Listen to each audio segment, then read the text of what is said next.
Trust Florida Pest Control, Florida's termite expert since 1949. The only bugs they can control are litter bugs. Book a free inspection at flapest.com. For more information about contests on this station, go to realradio.fm/rules. Since 1984, Solar Source has helped Central Florida homeowners beat rising energy costs. Now, during the Solar Source Price Rewind event, they're offering pre-2020 pricing, a deal you may never see again. So there's no pressure with them, no gimmicks, just expert guidance. And for a limited time, Solar Source will honor any pre-2020 solar electric quote while supplies last. Join over 75,000 homeowners who've already made the switch. Join solarsource.com/monsters to get your quote today.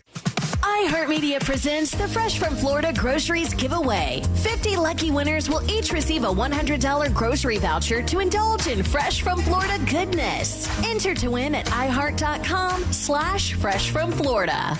Springtime has finally arrived in Central Florida, and that means now is the perfect time to reduce energy bills while improving your home value.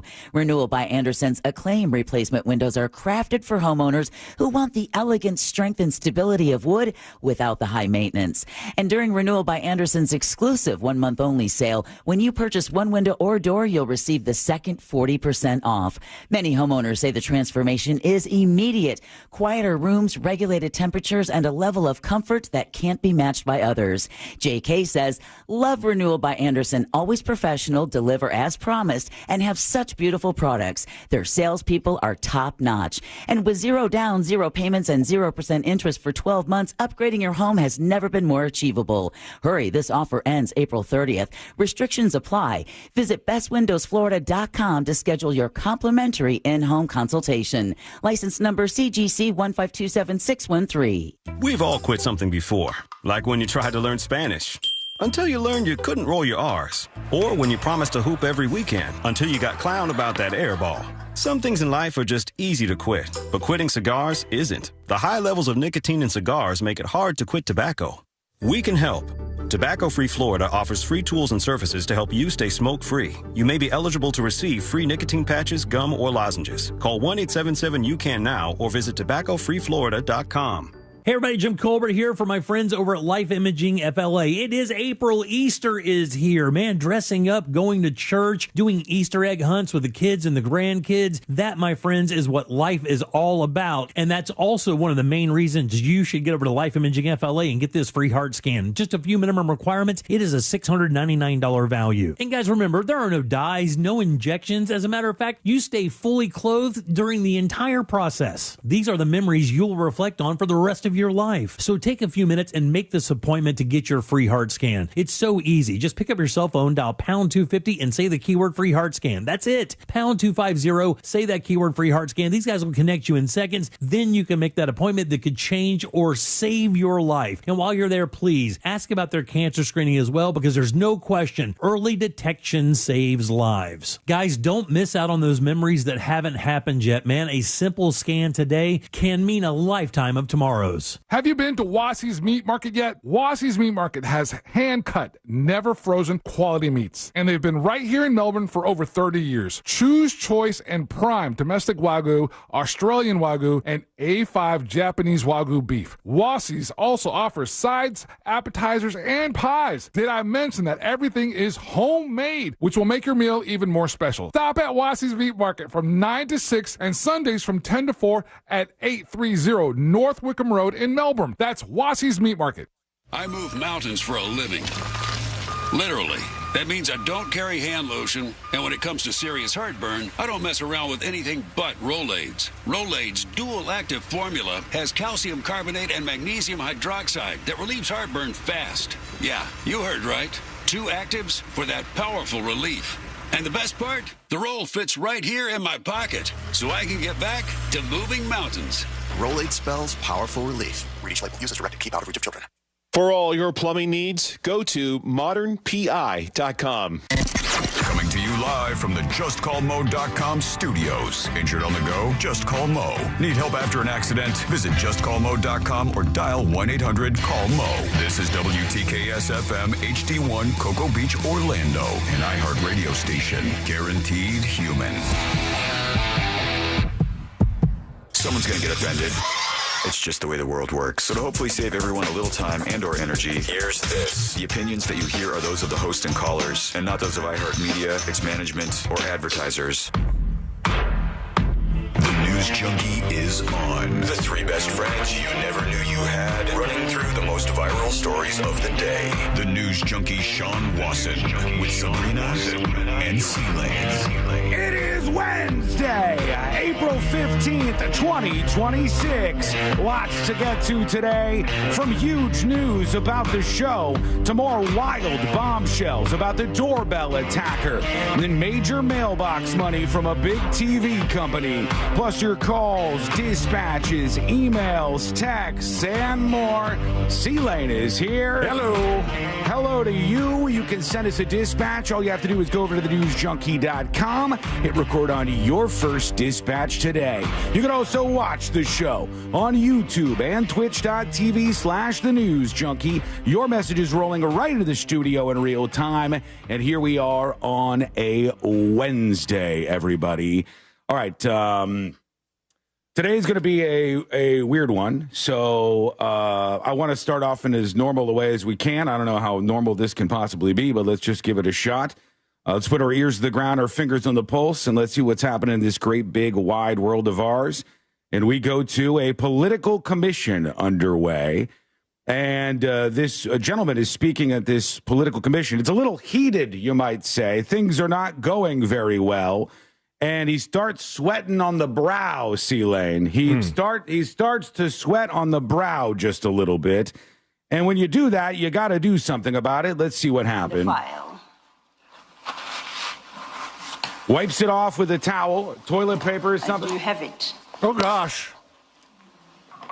All right, he leaves a gigantic chunk of sweaty paper, toilet paper or otherwise, on his forehead, this guy. And he's trying to do this serious meeting here. And now somebody has to address what's going on. Yes, I do. You gotta, Can you help? Sorry. You gotta. Sorry, Commissioner. Oh, you have a I'm sweating. tissue stuck on your forehead. Oh. Thank you. Yeah, it's off. Thank you. A little awkward there. And he goes, you have a tissue stuck on your forehead. Not the best look at one of these meetings. And I'm sure they'll talk about that for a little while to come. Seeing somebody at the bar that's got some TP, in the top of the pants region. Yep. Yeah. Or it's like stuck on the bottom of their shoes and they're dragging this long string of toilet paper. The shoe thing's not as bad because you could at least try to help them out by kind of stomping on the paper. It's still embarrassing, but it's less embarrassing than it being upstairs. Do you tell somebody immediately when you see something like that? Depends if I know them. Yeah. Like I when we were on the cruise not that long ago, and Courtney and I are on the Princess Cruise, we're out there, and there's this lovely lady next to us, and she keeps talking to us, and she has this big chunk of food. I mean, like a peanut-sized chunk of food on her face. And she's talking with us and joking with the bartender, and no one is saying anything. Ooh. And I'm going like, her friends are right here. It is on her friends to say something about what's happening here in this really weird situation. Not me to do this and to interject here. And finally somebody said something, but it happens all the time in these sorts of situations. All right, now let's get to it. Yeah, this is going to be weird. This is going to be uncomfortable, but I'm going to have to do this the only way I really know how to do this, which is just be honest with everybody and tell you what's going on and just be real about the show. It's the mode that I'm always in, and it's done the best by me for my entire career in radio. So that's just how I'm going to handle things. I'm going to try to be as honest with you and tell you what's going on.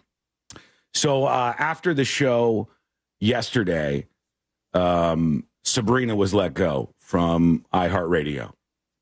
They brought her in apparently for some sort of meeting. This was part of what's been happening for, I think, the last week almost. And iHeartRadio has been engaging in what is probably its 8 billionth round of layoffs in this company. They've fired people from markets all over the place and all sorts of different cities, a lot of midday, a lot of sales, a lot of talk shows. Our friends in West Palm Beach got a headcount cut. All of these things across the company, following what just happened with our friends at every other radio company in the industry. And we're seeing this across the board. And so they told her that she was part of this and that she was no longer working for iHeart. I don't know much more about what was said or what happened because obviously, there's only a couple of people in that meeting and I wasn't in that meeting. Obviously, I had no idea what was going to be happening there yesterday. And that's the most of what we know now. And we're trying to just figure out what the hell happens next. Somebody says, is this real? Yeah, absolutely real. I find Fair myself question, Sean. Yeah. Yeah, I mean, for me, let me maybe put that out there just in case anybody knows. This is not some delayed April Fool's Day thing. This is not some prank.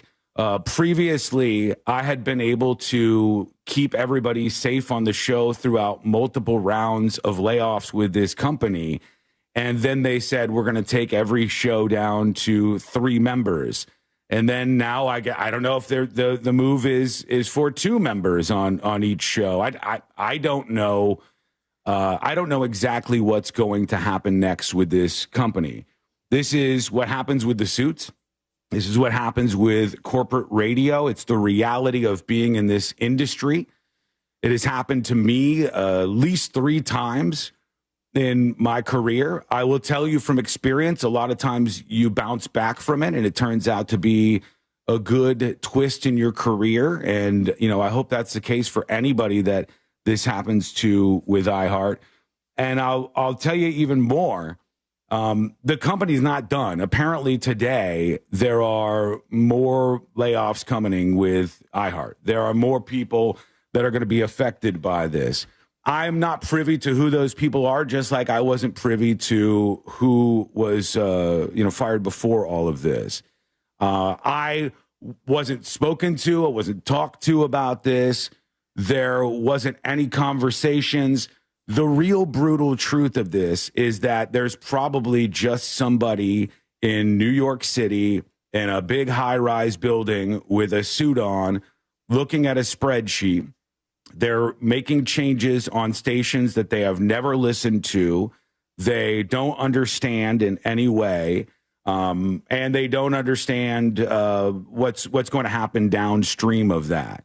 So that's how these decisions happen. Just so you know, it's not because of anybody's performance. It's not because anybody said anything they weren't supposed to say. It's just a blind thing that happens as corporations shift, I guess, their resources from live radio over into these podcasts that nobody's listening to for the most part. Those ones you hear advertised over and over and over on the show. If there was anything I could do about this, I think at this point, I would do something about it. I would have done something about it if I was given the opportunity. I talked to a lot of iHeart suits yesterday. And, those conversations, I'll just be real with you again, didn't go very well. These are conversations where I'm saying, I have 70 some odd days left in my contract. Now you've let go of this person, Sabrina, and now we've got 2 people to put on a show here every day, being broadcast on, over a dozen stations, I think, at this point in time. Why this show? Why, you guys got questions just as good as mine or anybody else's. And as I said, we're not done with all of this. So one of the things that I wanted to get out there today is for our friends in West Palm Beach. I don't know what's going to happen there. I do not know what's going to happen to our friends at WZZR, Real Radio in West Palm Beach. I don't know if that station will survive whatever happens today with iHeartRadio. If you take a peek on Google and search for Google News, you can see a ton of other people in the same exact circumstance of this. It seems to be, I don't know, is it a yearly thing at this point? Is it something that they every year has happened in the last 10 years? Last one, was it last year or 2 years ago? I lost count. Yeah, I think it may be like almost a yearly occurrence. We may have had a couple of years in between, but they just continue to do it.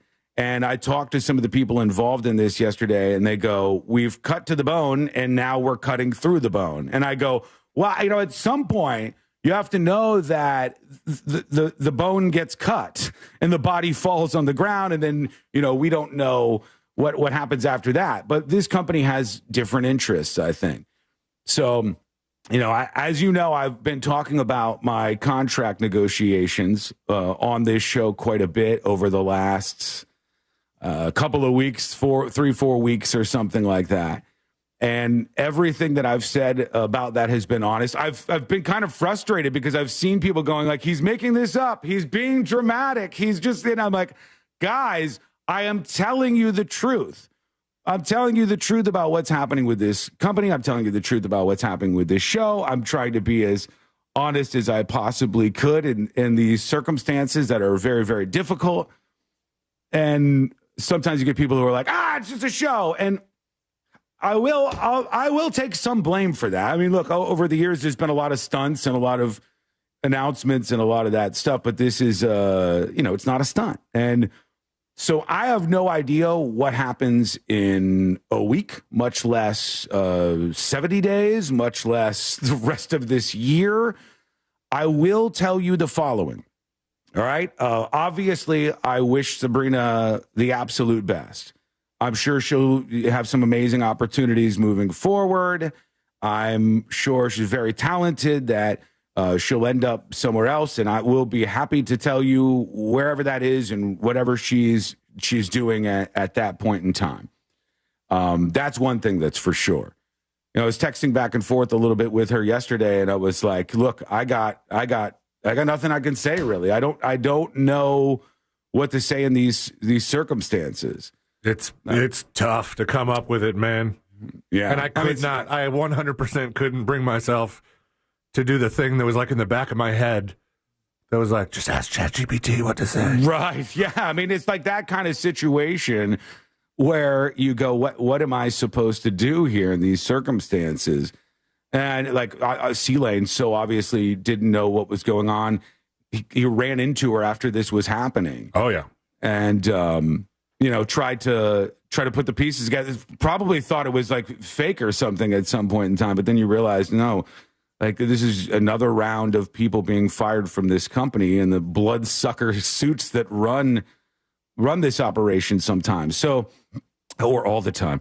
So that's what's happening at the moment. I do not know what that means. I don't know what happens next. There's everything is a big giant question mark.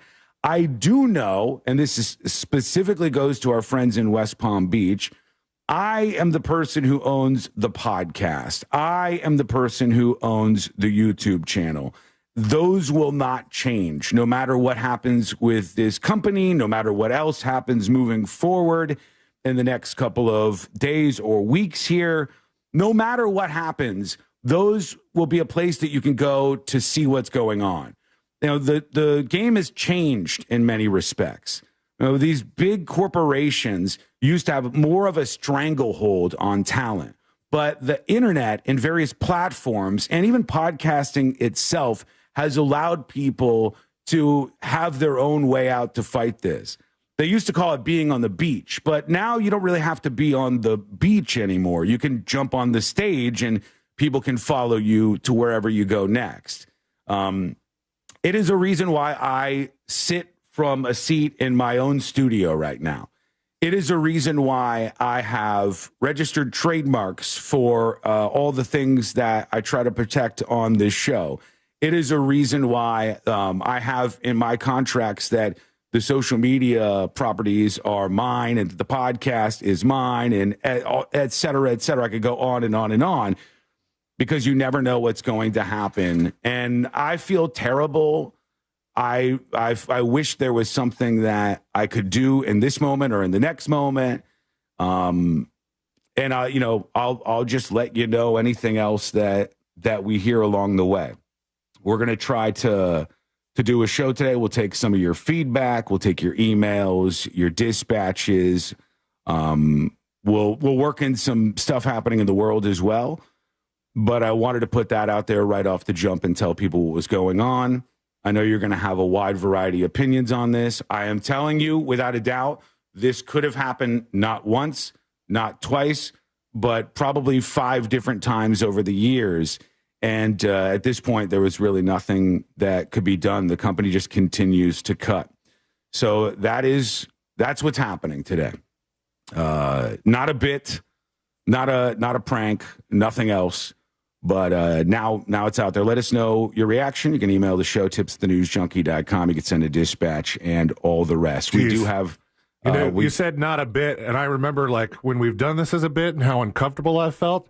This is so much worse. Right. Yeah, right. Yeah. Like, and honestly, in radio, you are going to have, unfortunately, some kind of situations like this from time to time. And the morning show on the station we're based out of has had this over and over. And afternoons have been seeing some of this stuff. It's certainly over the years where people have been fired from the show or let go. I'll just say the same thing everybody says in those circumstances. It wasn't because of the person who was fired. It wasn't because of anything Sabrina did. It was because of the company. And I don't know how much longer I'll be with the company. I don't know what's going to happen. I'll tell you, hopefully you'll stick with us over the next couple of weeks and we'll figure this all out together and we'll see what the next steps are. But that's the news for this moment. We are going to roll on with the show today. We'll talk about some other stuff happening out there. It would be ridiculous if we said that we weren't going to hear back from you. So we'll do that too. And all of that is coming up next on the News Junkie. Sure, AI is smart, but can it spill coffee on a control board? Didn't think so. Real Radio 104.1, guaranteed human. From the Clausman Law Traffic Center, car crash, call Clausman Law. ClausmanLaw.com. Morning delays continue in the Orlando area for those who need to travel on I-4 by the major attractions exits this morning. Right now, things are looking good for those taking the Beach Line and the Greenway. No major delays to report right now on the 408 or up and down the 429. If you see traffic problems, make sure to call the Valvoline Instant Oil Change Traffic Tip Line at 866-676-8477. With traffic, I'm Samantha Canning. This report is sponsored by Tri-County Metals. Contractors and homeowners. Installing a metal roof? Don't leave money on the table. Register your Tri-County Metals factory direct rebate for up to $500 back at TriCountyMetals.com. Out here, we hear your speed before we see you. Wind that rocks us. Cars drifting toward us. This isn't just a road. It's our workplace. Slow down. Keep your distance. Stay focused. Your choices matter. Let's get everyone home safely. Learn more about the Florida Department of Transportation's Target Zero initiative at WorkZoneSafetyFL.com. Subject to credit approval and down payment. Let me get one thing clear. If I tell you, you can come in. Hello, welcome behind the scenes of the show. Skull Mike activated. Obviously, bad news is promised on the show today. I know you guys got feelings about this, obviously, so we're going to work through some of those and see what we can do. I will tell you that, we're still here. We're trying to do a show. We're going to see what happens in the next couple of weeks. At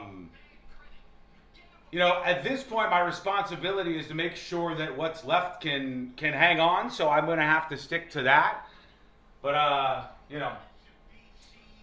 have the Suits ever heard the show before? That there's different levels of the suits, just so you know. There's the suits who are in control and like home market in Orlando, which are great people actually. There are regional suits. There are suits in New York City. And outside of like the bean counter types of people, a lot of them listen to the show. But decisions like you're seeing happen now, where I think yesterday over 100 people were let go by iHeartRadio, are not made by people in Orlando, even though they often get a lot of the blame. They're made by people in Manhattan. They're made by people who don't know what WTKS is, much less any of the other stations that we're on. They're made by people who just don't know, you know? And that's just how it is.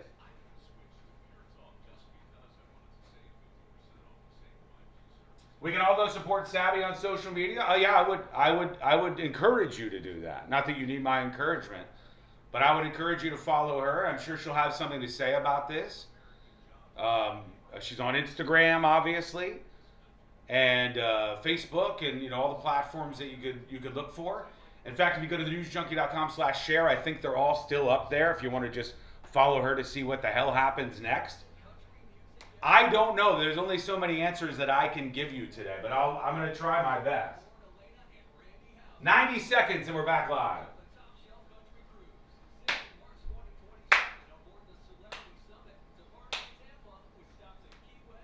It is a tumultuous time on the station.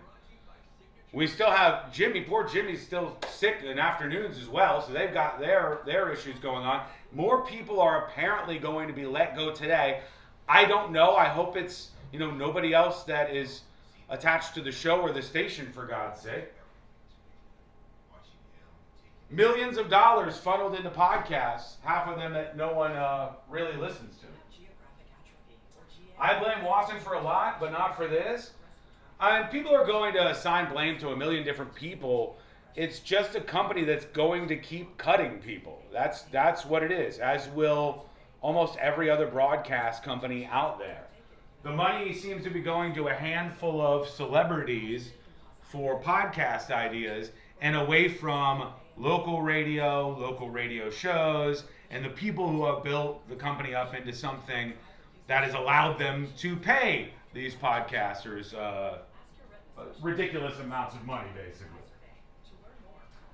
But, there's not much I can do about any of this. All right, we're coming back. Slow your GA with Izervay. To learn more, call 1-855-IZERVAY or go to izervay.com. Paid for by Astellas Pharma. 2%. That's the number of people who take the stairs over an escalator. I'm Michael Easter. Twice a week on my podcast 2%, I give you practical advice to live a more meaningful life. Don't ask for easy. Don't demand easy. Put yourself through some hardships, and you will come out on the other side a happier, more fulfilled, healthier person. Listen to 2% on America's #1 podcast network, iHeart. Open your free iHeart app and search 2%. That's TWO% to start listening. Do you have AC needs? Turn to the experts at Carrier. Go to millsair.com.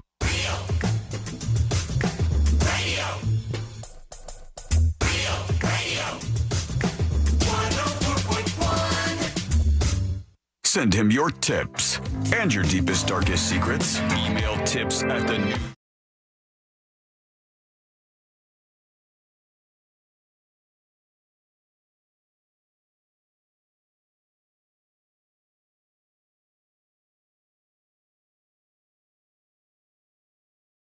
For being on board today.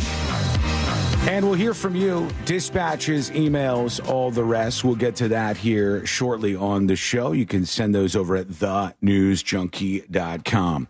A lot of feedback coming into the show. Somebody saying the suits at iHeart are some real bad eggs. Yeah, you might say that. You might say that. And I guess you could probably apply this across a lot of things, even what you do, whatever industry you're in. You're always going to find that there are people that are in charge that make decisions where everybody goes, why, what, and I was talking a little bit during the break, just trying to maneuver through this and get the information out there to everybody. And the thing that keeps coming to mind is like, hey, first of all, this is not over. There are still more people that are getting laid off from iHeartRadio today, as brutal as that sounds. As I said, actually all of our affiliates, I have no idea what's going to happen with, even though that's like so much less of a concern, obviously, in the moment, but I have no idea what's going to happen there. So I'll tell you, hold tight and subscribe to the podcast, and then at least I'll have a way to tell you what the hell's going on and convey any other information on the way. But if somebody said, was anybody aware that there was going to be a meeting yesterday? I got to tell you, and again, I'm just going to stay on the path of being as real and honest as I can. From my experience, the way this kind of thing happens is they don't tell you anything. And then when you're done talking on the microphone for the day, they pull you out of your studio and whatever you're doing. And then they bring you into a meeting. The meeting tells you almost nothing because like they're instructed not to tell you much of anything about what's going on. I think maybe even legally, like they don't want to tell you what the hell is what's going on. And then quickly it ends and you're just like dumbfounded, just like shell shocked. Like, wait, why? What the hell just happened to me? Unfortunately, it's happened about a million times in this industry, but thankfully we were able to avoid that here on the show for a while. But that ended yesterday, unfortunately. But to answer the question, I had no idea that this was going to happen. No one knew that this was going to happen, save for the people, I guess, who did the meeting itself. Those folks were the ones who knew what was going on. We do have some other things to talk about today. We'll obviously get to the big thing on people's minds throughout the show. I will play your feedback and dispatches. If you want to have something to say, send that over at thenewsjunkie.com. I will repeat until they pull the plug on my voice. And God only knows when that happens, honest to God.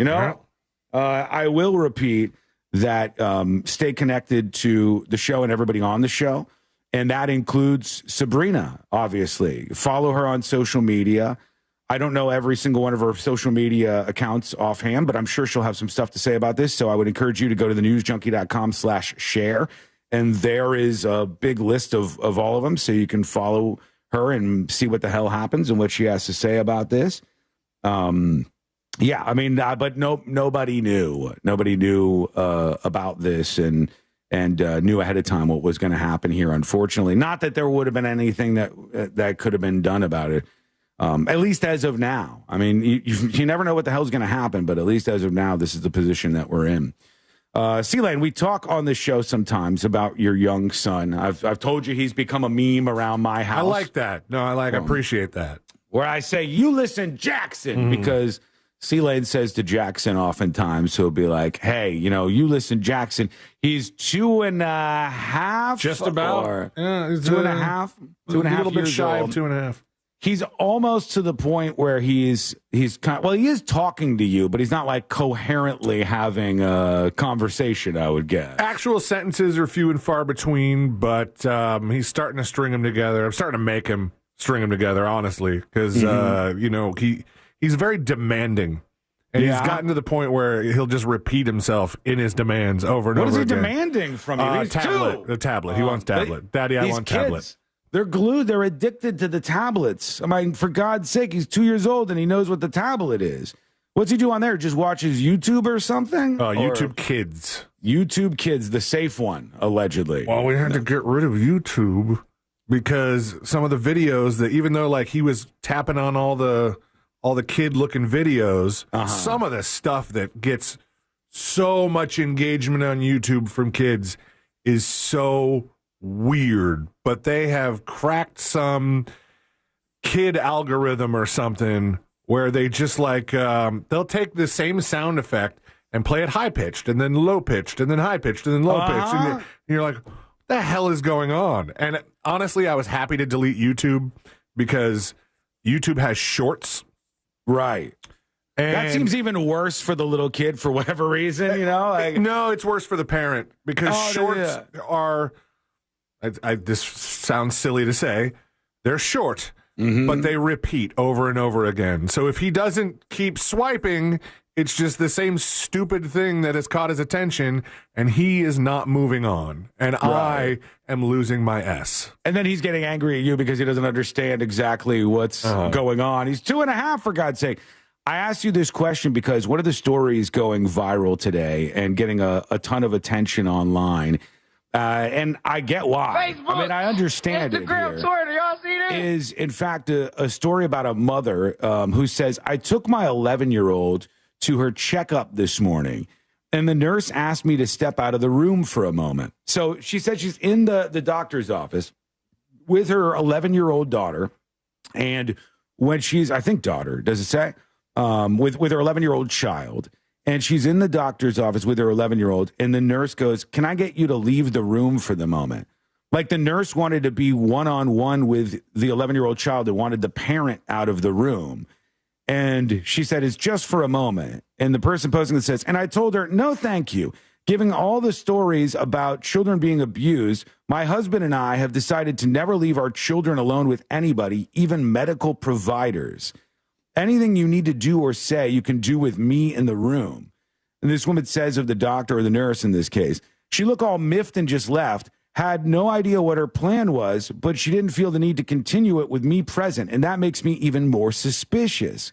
When she left, my daughter thanked me for not leaving. She's already shy, about the doctor. Do I have a website for your daughter? Yeah, right. There's a whole program for you. Her eyes got so wide when the lady asked me to leave the room. And the question I throw out to parents in a situation like this is this something that happens? Because I would be somebody saying hell no. I would be a big, gigantic hell no if I had my 11-year-old child in the doctor's office and the doctor or nurse or anybody for that matter comes in and goes, I'm going to need you to leave the room. I need to talk to your child alone. No, you don't. This is my child. This is a little kid, and there's nothing that needs to be between you and this child. There are things that need to be between me and this child. Like you with Jackson. You know, when Jackson gets a little bit older, you're going to have things that you just want to be between you and Jackson or you and your wife and Jackson. Right. But never do we need anything where the doctor or the nurse has something private with your child. I would not do that. First of all, it's weird because I don't know what the doctor would be asking that for, like what the reasoning would be. And so I have to think in my head, first of all, I don't think that the child under 18 has any sort of HIPAA rights or sort of like a privacy right from their parent. Like, once you turn 18, you can have things about you medically that they don't share with your parents, and then that I get. And that's up to you to share. Yeah, right? If you're 18 and you want privacy from your parents, medical privacy in particular, I totally get that. But an 11-year-old, there's nothing that you can say to this 11-year-old that you can't say right in front of me as a parent. I would be pretty protective about that. Although if it were me, I think there's something about this story that's rubbing me weird. And I think it's the way that the parent, like their reasoning, even if it's their reasoning and they don't say it out loud, I think the saying it out loud thing is a little, I don't know, it's borderline obnoxious because you can refuse to leave the room and want to be in the room with your kid the whole time, but you don't have to accuse everybody of being a potential child molester. Right, That's just that is just a way to go through life that is going to be so taxing on the way you think about everything. I totally agree with you, but to go to a couple of comments here, Ngawa over on YouTube says, it's so they can ask them about their mental health, but you shouldn't be asked to leave. And Kelly says, maybe they're screening for abuse. And while I think all of those things are possible, doesn't it kind of assume the same about the parents? You're saying like, and I totally agree with you. The parents are like assuming that the doctors or the nurses or anybody else is going to sexually assault their children because they want time alone with them. And then the doctors and nurses are assuming that the parents are abusing or, mentally harming their kids. So they want, it's weird. As a doctor, as a pediatrician, I think like I would feel more than a little insulted to think that you have assumed that I have gone through 7+ years of advanced schooling to get my medical degree. I've gone through all this training, and I have been an assistant or maybe even a nurse and worked my way up to having my own practice with my name on the door just so I can ask you to leave for a few fleeting seconds and, you know. And then sit with an 11-year-old and ask these questions? Nurse Jan over on YouTube says, actually, they do have privacy rights. The only time a healthcare provider can disclose what's happening with a child is if the child is talking about self-harm. So there are some windows, which all of us absolutely understand. I just want to know from you parents, like especially parents with kids around that age, you got an 11-year-old or something, the nurse says to you, hey, here's the deal. I need you to leave the room for a moment. I need to have a one-on-one with your 11-year-old. Are you as a parent going to be like, well, this is the proper thing that they're doing here. We need to understand what's happening, et cetera. Or are you going to go, no. I would say, I guess this is the toughest part about this. I would say, why don't you just have the conversation right now? Just ask my child how they're doing mentally or if like they're being abused or something. But the idea that they would go, well, you're still in the room, we're never going to get a real answer is what screws that whole situation up, which is probably why it's got 12 million views and people are all burning up about this. I mean, it's Spider-Man looking at Spider-Man like, it is. I think you're going to do something bad. Well, maybe I thought you did something bad. Right. Who's in the wrong? And everybody pointing fingers at everybody has led to everybody. And this is kind of a bigger example of how the world is right now. Everybody kind of pointing fingers at everybody else. They think everybody else is like an abuser or a pedophile and everybody but them is bad. And, you know, they're the only good people out there. So parents, let us know if you've been in these situations, number one. And if you have, what do you do? What is the protocol? Maybe some of you are like, no, I think this is appropriate. Let us know. Tips at thenewsjunkie.com, TIPS at thenewsjunkie.com. Quick break. When we come back, we'll get into obviously everything happening on the show here on a tough day for the show. We're thinking about Sabrina today. We'll get into more of the stories that are going on out there. We'll try to figure out what's going on next. I don't know what stations are going to make it all the way through the show today or what's going to happen. I'm just telling you that today is an unpredictable day. So we're going to try to maneuver through it in the best way we can. And that's just the only way I can say it for now. But we got more to get back to. Your feedback, an update on the DoorDash situation, some emails rolling in that I want to get to. All of that coming up next on the News Junkie. Real radio is The Jim Colbert Show. Real talk, fake maturity. The Jim Colbert Show. Weekdays at 3 on Real Radio 104.1. From the Odoo.com Weather Center. Odoo.com, the only business... Hello. Welcome behind the scenes of the show. Skull mic on. Be exciting on YouTube says Sean yelling the past 2 weeks was a clue something was coming. I mean, yes and no. Yes, it was me telling you, like, this is what's going on with this company. This is what's my view of the future and what the right moves are to make. These are all concerns that I had packed in.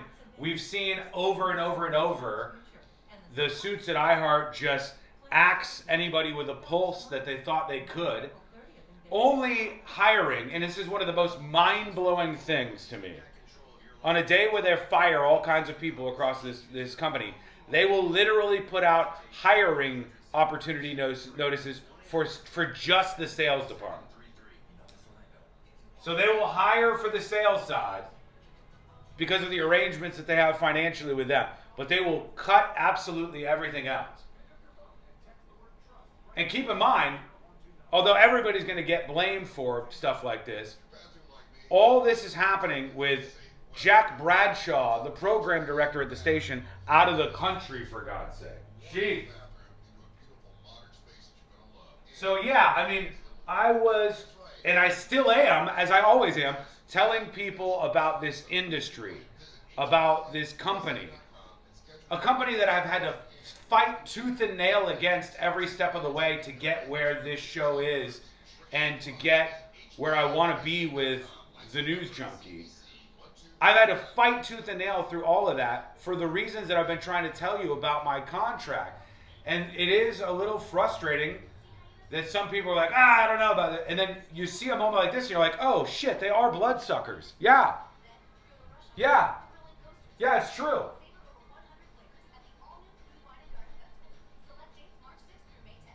It is, you know. It's how the industry goes, unfortunately.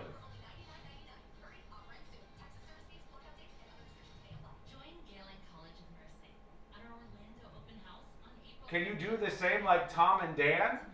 Well, I mean, there's all sorts of opportunities, and I have to be pretty careful what I say about a lot of this. And I'm sorry if that bothers some of you.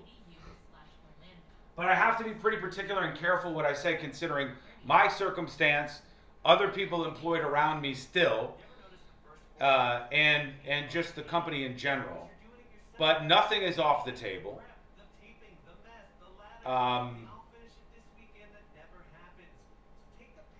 That's all I'm going to say. I'm just going to say nothing is off the table. That's the best I can say to you right now.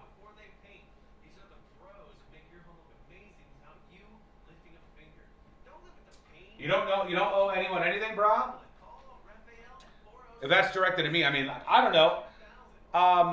I think I just owe people to tell them what's going on. I'm not going to pretend like something's not going on. So I at least owe that, which is what I'm trying to do. But I have to continue at the same time, you know? It's like, how do you juggle these things? Right?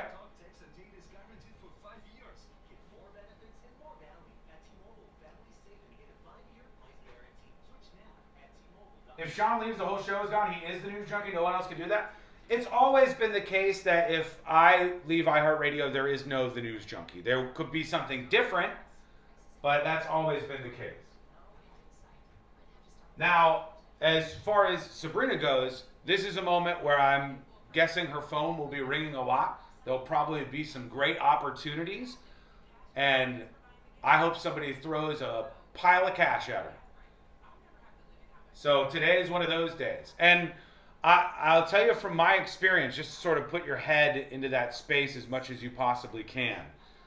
One of the more exciting days for me was when I got fired in Chicago. I was like brutalized and probably going through all the things that Sabrina's going through in these moments as I have before. And I remember walking home thinking like, it's all fucked up. It's all bad. And then over the next 48 to 72 hours, my phone started ringing nonstop. And you get a new light about you, and you say, oh, okay, let's see what happens next. That's sort of the position that you find yourself in. So I'm sure some companies will come a-running where iHeart wants to cut loose. All right, we're coming back, everybody. Stay put. Pro-life message to reach those who are struggling with an unplanned pregnancy. Please make a gift today. Visit prolifeforacrossamerica.org. Car crash? Call Klausman. KlausmanLaw.com. That's KLAUSMAN. Real Radio is on Facebook at Real Radio 1041. Sponsored by the law offices of Anajar and Levine Accident Attorneys. Call the law offices of Anajar and Levine at 1-800-747-FREE. That's 1-800-747-3733.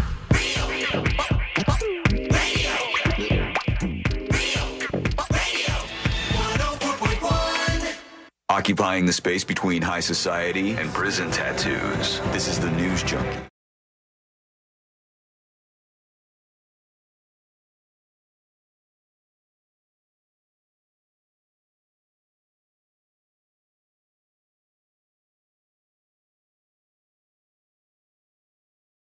Learn more about this show.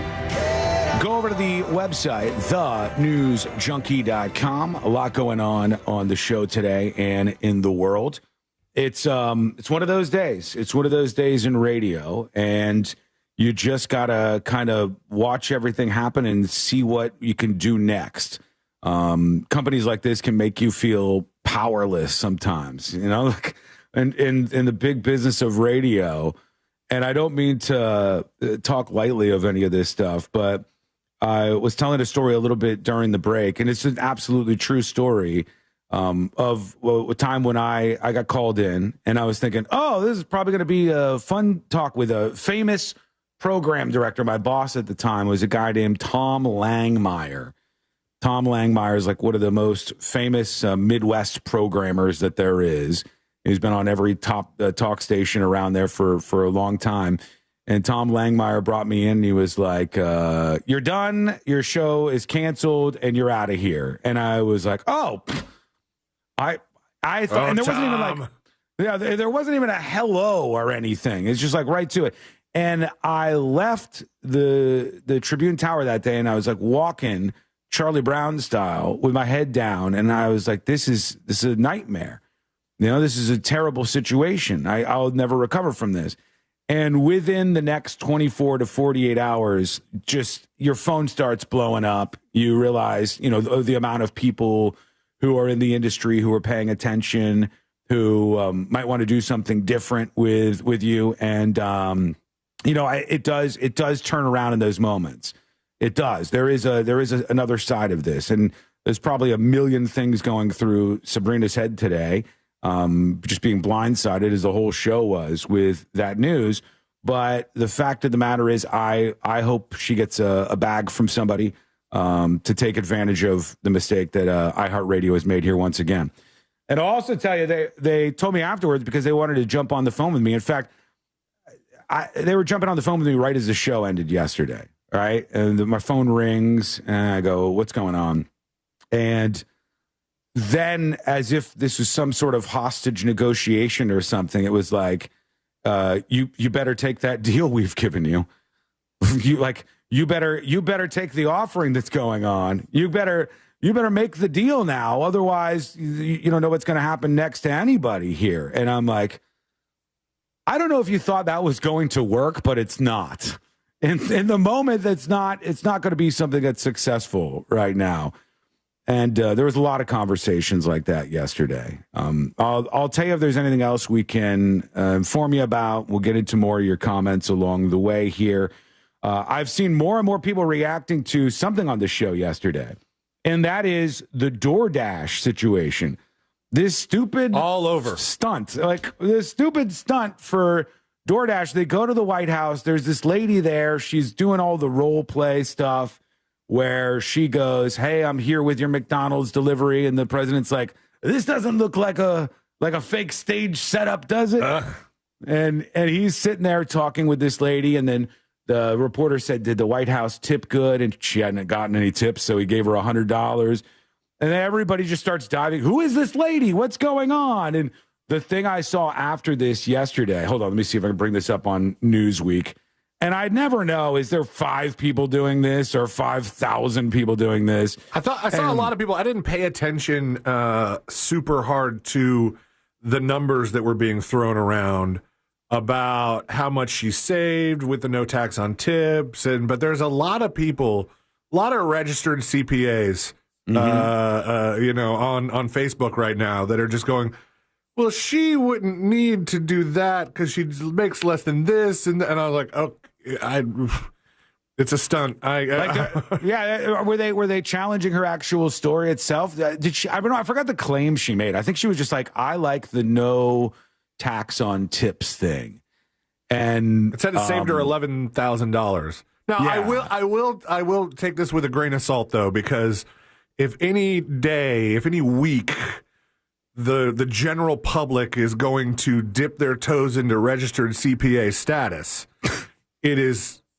today. It's this week. Today is the day. So, a lot of people who are ingesting this DoorDash stunt that they did on the White House lawn or the door to the Oval Office, wherever it was, have just gone through this. They've just done their own taxes. The thing is, I wish that the CPAs would come out and make a statement about this on the other side. I wish the CPAs would be like, "Hey, don't care about this lady or anything else she's doing, but can I tell you one of the biggest problems I see on people's finances is that you're not making a lot of money and you're spending an insane amount of it on these DoorDash deliveries. So there's a thing you can learn from this. Maybe just look at the amount of expenditures you have and see how much is going to DoorDash and go, time to make a change here." And so the story from Newsweek is Internet says they're canceling DoorDash after White House stunt. which I love how they use internet as just a placeholder for people in this story. Internet says they're canceling DoorDash after White House stunt. DoorDash is facing online backlash for its role at a staged McDonald's delivery to the White House, with some social media users claiming they're deleting the app and canceling memberships in protest. In a video and series of photographs, President Donald Trump accepted a McDonald's order, blah, blah, blah. Now posts across X and Threads. And that's it, folks. That's where the real world occurs. It's not on the sidewalks. Yes, that is the internet is where real people are doing real things. This is where the lifeblood of America really is.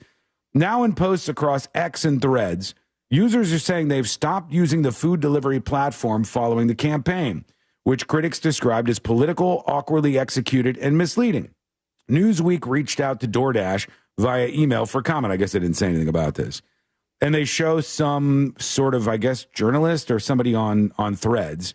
Boy, I haven't seen too many like embedded Threads posts in an article, but this is one. Is that what that is? Yeah, this is a thread because it says view on Threads. This user says, I'm getting so many comments and messages of people telling me they're deleting their DoorDash app and canceling their memberships. Man, what is so weird about that embedded Threads post is that if not for that little link on the bottom right, I would 100% assume that's a tweet. Yeah. That's an X post. Yeah, I mean, it looks, the only thing different is it tells that it's like trending with the DoorDash story, and it's not bad, actually. It gets the job done.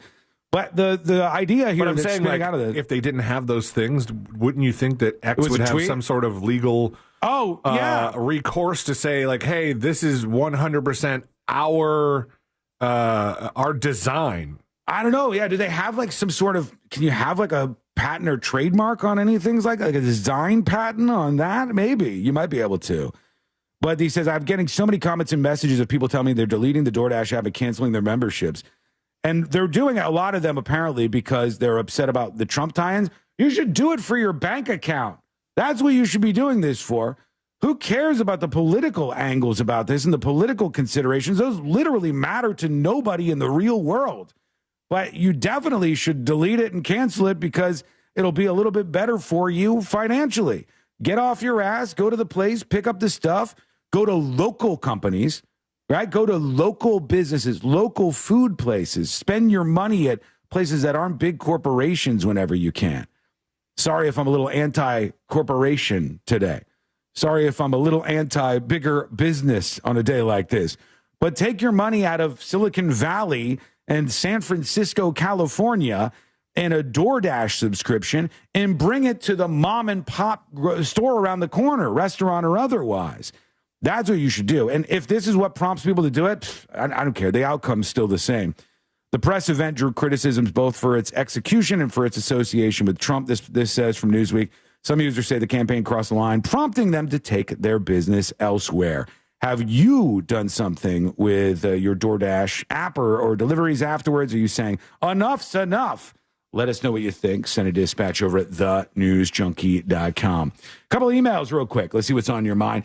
Jamie emails the show. He says, hey, Junkie, just wanted to point out there's a story out of Tampa today where a fellow photographer at WFLA, it's a TV/radio station, there's one of each over in the Tampa area. We're actually on WFLA, the AM station, I believe. He says, fellow photographer at WFLA found a missing girl in Tampa, Florida. At about 1:24 a.m., Tampa Police Department sent a press release about the missing girl. Malik, a news photographer at WFLA, was sent to get VO, industry term for B-roll, of the house she was last seen at, and he spotted her walking down the street on the way to the scene. He said, check out the story here, and he sends this story along. And he's in the industry talking about all this happening. The photographer found the 11-year-old that they were looking for as they were out there trying to work on the story. What was the industry term for B-roll? He said VO. I thought that was for. I usually think voiceover. Voiceover, yeah, yeah. When I mostly because the industry term for B-roll is B-roll. Yeah, right. Yeah. What does the B stand for? Background roll? That may be a really stupid thing to say. Did you say BO or VO? No, he said, well, hold on. He said VO, which is what we use for to say background, B-roll, right? Let me go back to his actual email so I'm not screwing up what he said. VO, industry term for B-roll. Yeah, that's what he said. I thought B-roll, I thought was for background, but VO is voiceover.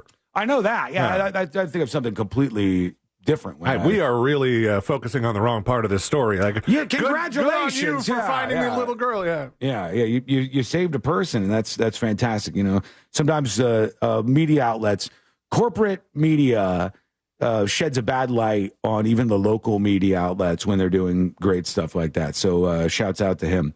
Here is Sean talking about a new show out on Disney and Hulu. He says, I know you remember the story about the dude that hijacked that plane in Seattle a few years ago. I saw the whatever dynamic lead for this at the top of my Hulu app last night. I haven't seen this yet. He said the guy who basically took the plane that he hijacked for a joyride. I remember the story. He says, anyway, I think you guys would like it. It's called #Sky King Panic in the Skies.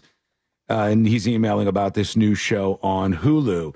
I remember the story because we talked about it on the show. I feel like there's been something about this guy that's been released to mainstream media.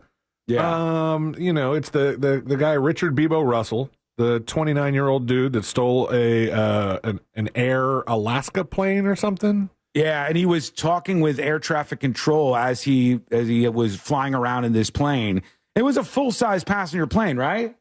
It was a Horizon Air Dash 8-400. Let's see, how many people does that hold in it? Oh, and now it's just giving me the Wikipedia page for that. It was thing. A big plane. Yeah, it was a commercial airline. It might have been smaller than what you would normally take from Dallas to New York or something. Right. Because I think it was an Alaska airline plane. I think some of those are a little bit smaller at times, but it was a full ass plane. Yeah. And the guy, the amazing part of it, which I'll watch this series. The amazing part of it was that the guy was speaking with air traffic control the whole time, and he was so nonchalant. And he said, I think I'm going to do a loop-de-loo. And then just put the nose of this thing down into the ground. And they're like, whoa, no, don't do it. And he did it as far as I recall. 76-seat fast turboprop for shorter routes throughout the U.S. West from Horizon Air. I'll have to watch that. If anybody else has seen it, let us know. tips@thenewsjunkie.com. I can't remember if there's been already like a streaming thing about this guy, or did I just watch like a YouTube where somebody already took his, anybody could get a hold of that air traffic control audio and piece it together into a riveting video. Because the audio is so unbelievable. But it's also Heavy Metal free. Cowboy on YouTube says, stole a plane? That's impressive. I'm not even mad. It was kind of unbelievable, the whole thing. So I'll watch that, and we'll see if anybody else did. tips@thenewsjunkie.com. Quick break. When we come back, a major television star and a shocker. More info about what's going on behind the scenes today, and more of your thoughts and feedback here as we roll on a Wednesday. That's coming up next on the News Junkie. Download the all-new iHeartRadio app. Make Real Radio 104.1 number one on your presets, and you could win free stuff at upcoming events. From the Clausman Law Traffic Center, car crash, call Clausman Law. ClausmanLaw.com. There's a crash blocking the left lane on the Greenway northbound approaching Aloma Avenue. Emergency crews are still working on that crash on the express lanes of I-4 eastbound at Conroy Road. The right lane's blocked, and it's still stop and go westbound on I-4 before Apopka Vineland Road. Road rangers are still blocking those two right lanes, clearing up some debris on the roadways. See traffic. Hello, welcome behind the scenes of the show. Skull Mike activated. Man, today fucking sucks. I don't even care if the video gets demonetized. It is what it is. I don't know how many of you have seen that actual documentary, but I do want to watch that. Hey, you want? Okay. Love you, be safe.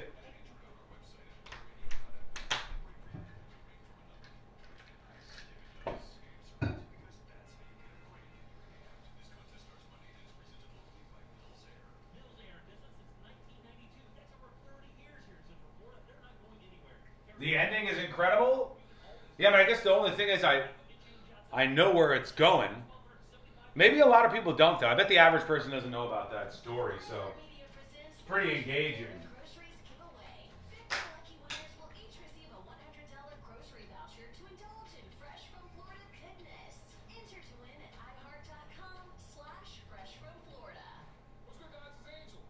FYI, B-roll just means second rate as opposed to A-roll. There's usually narration over it, VO. Oh, okay, that makes sense. I understand.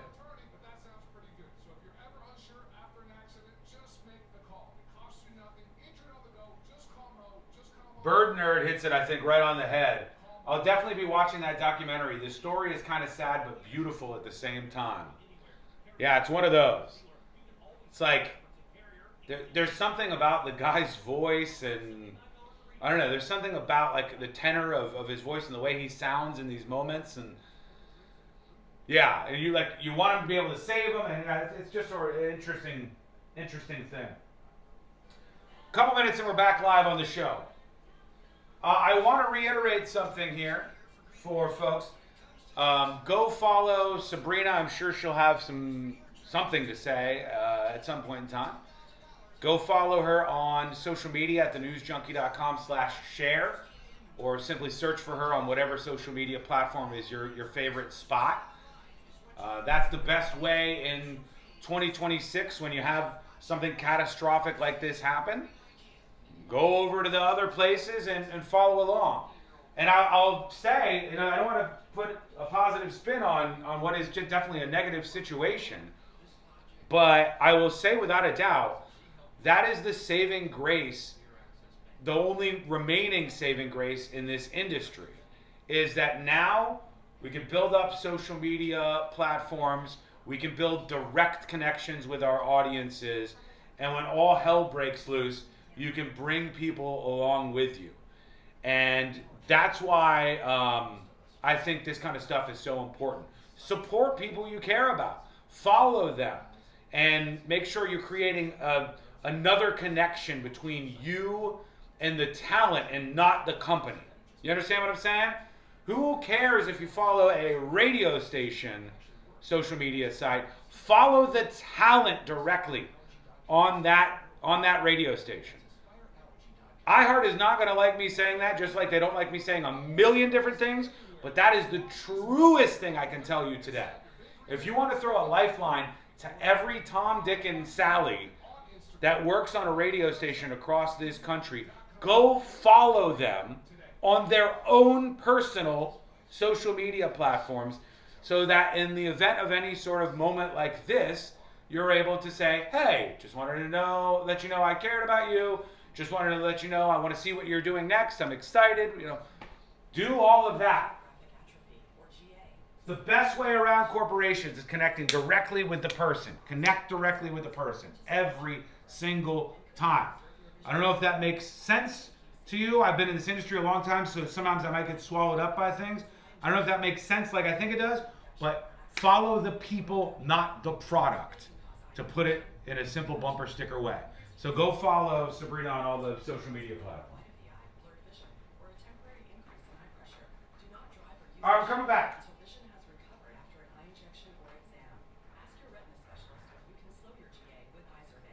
Or a temporary increase in eye pressure. Do not drive or use machinery until vision has recovered after an eye injection or exam. Ask your retina specialist how you can slow your GA with Izervay. To learn more, call 1-855-IZERVAY or go to izervay.com. Paid for by Astellas Pharma. For all your plumbing needs, go to modernpi.com. Portions of the following program were pre-recorded.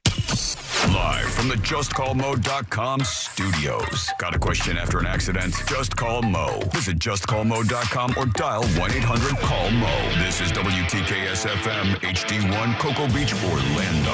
An iHeart radio station. Guaranteed human.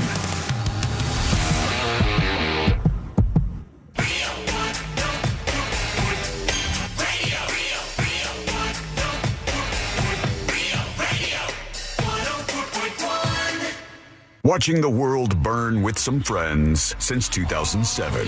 This is...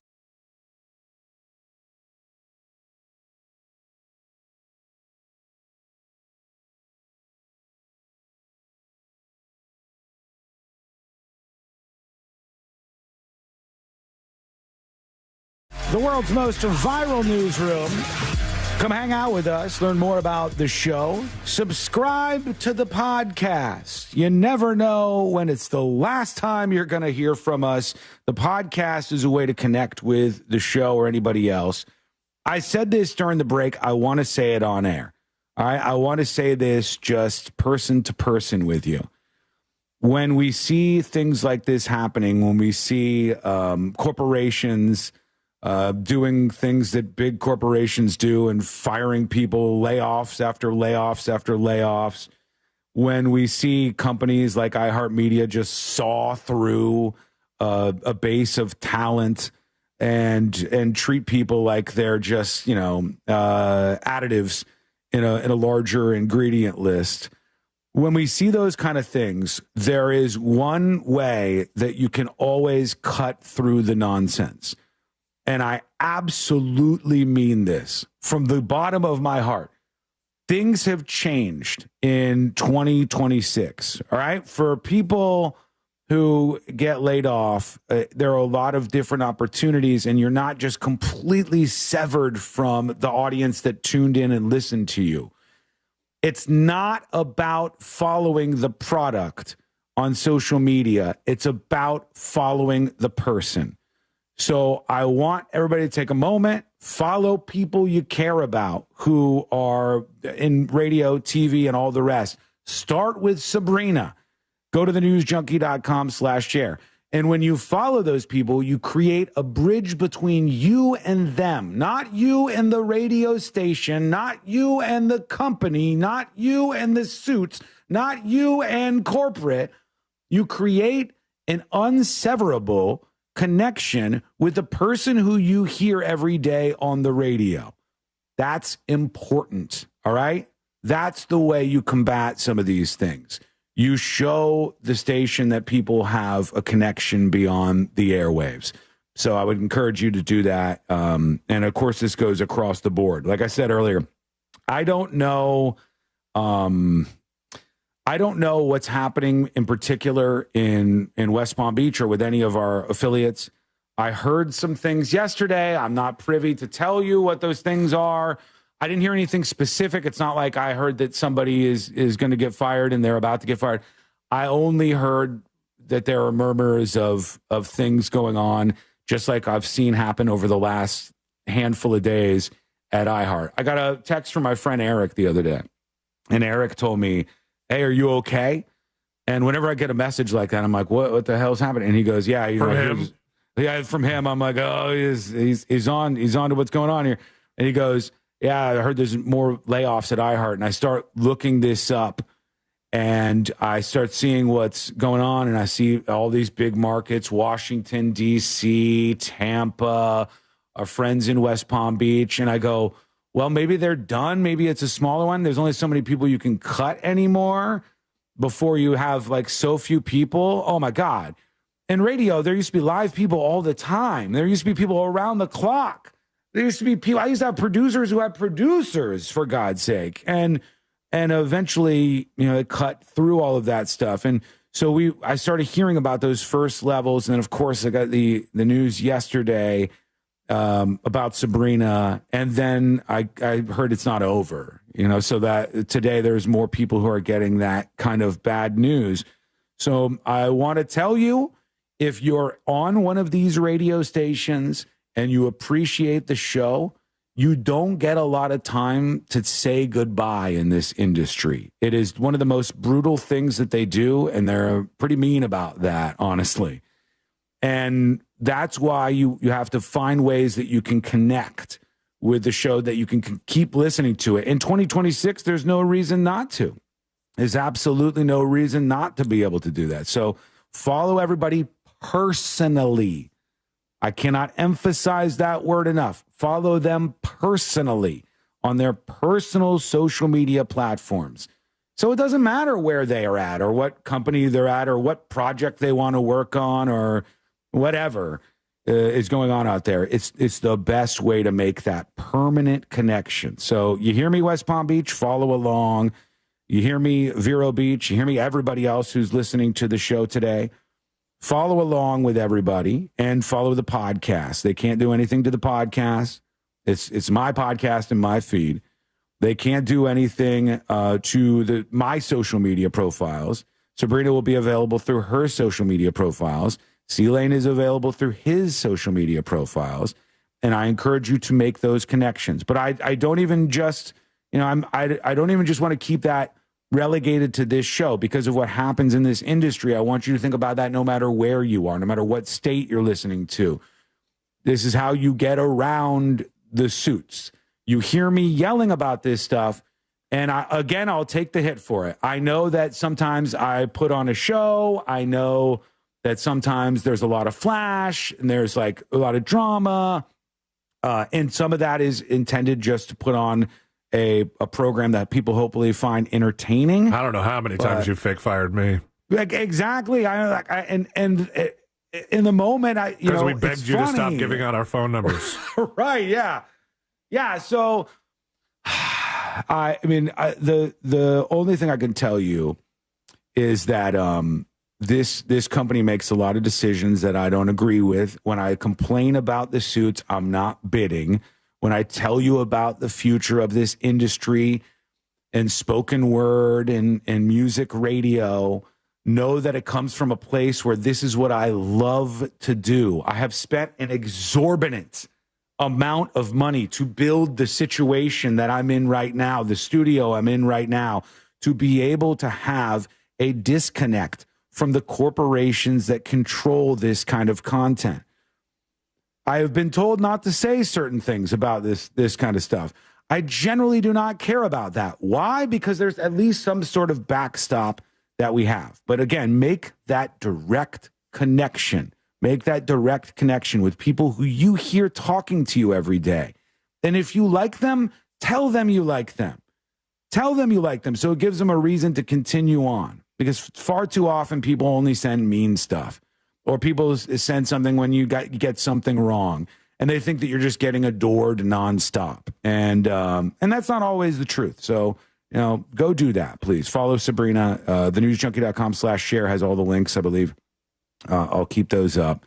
Those are all out there so you can follow along and forge that personal one-on-one connection that I think is important. As far as what you were commenting on about how everything went down, I don't really know because I've been in very few industries in my life, how it works in other places.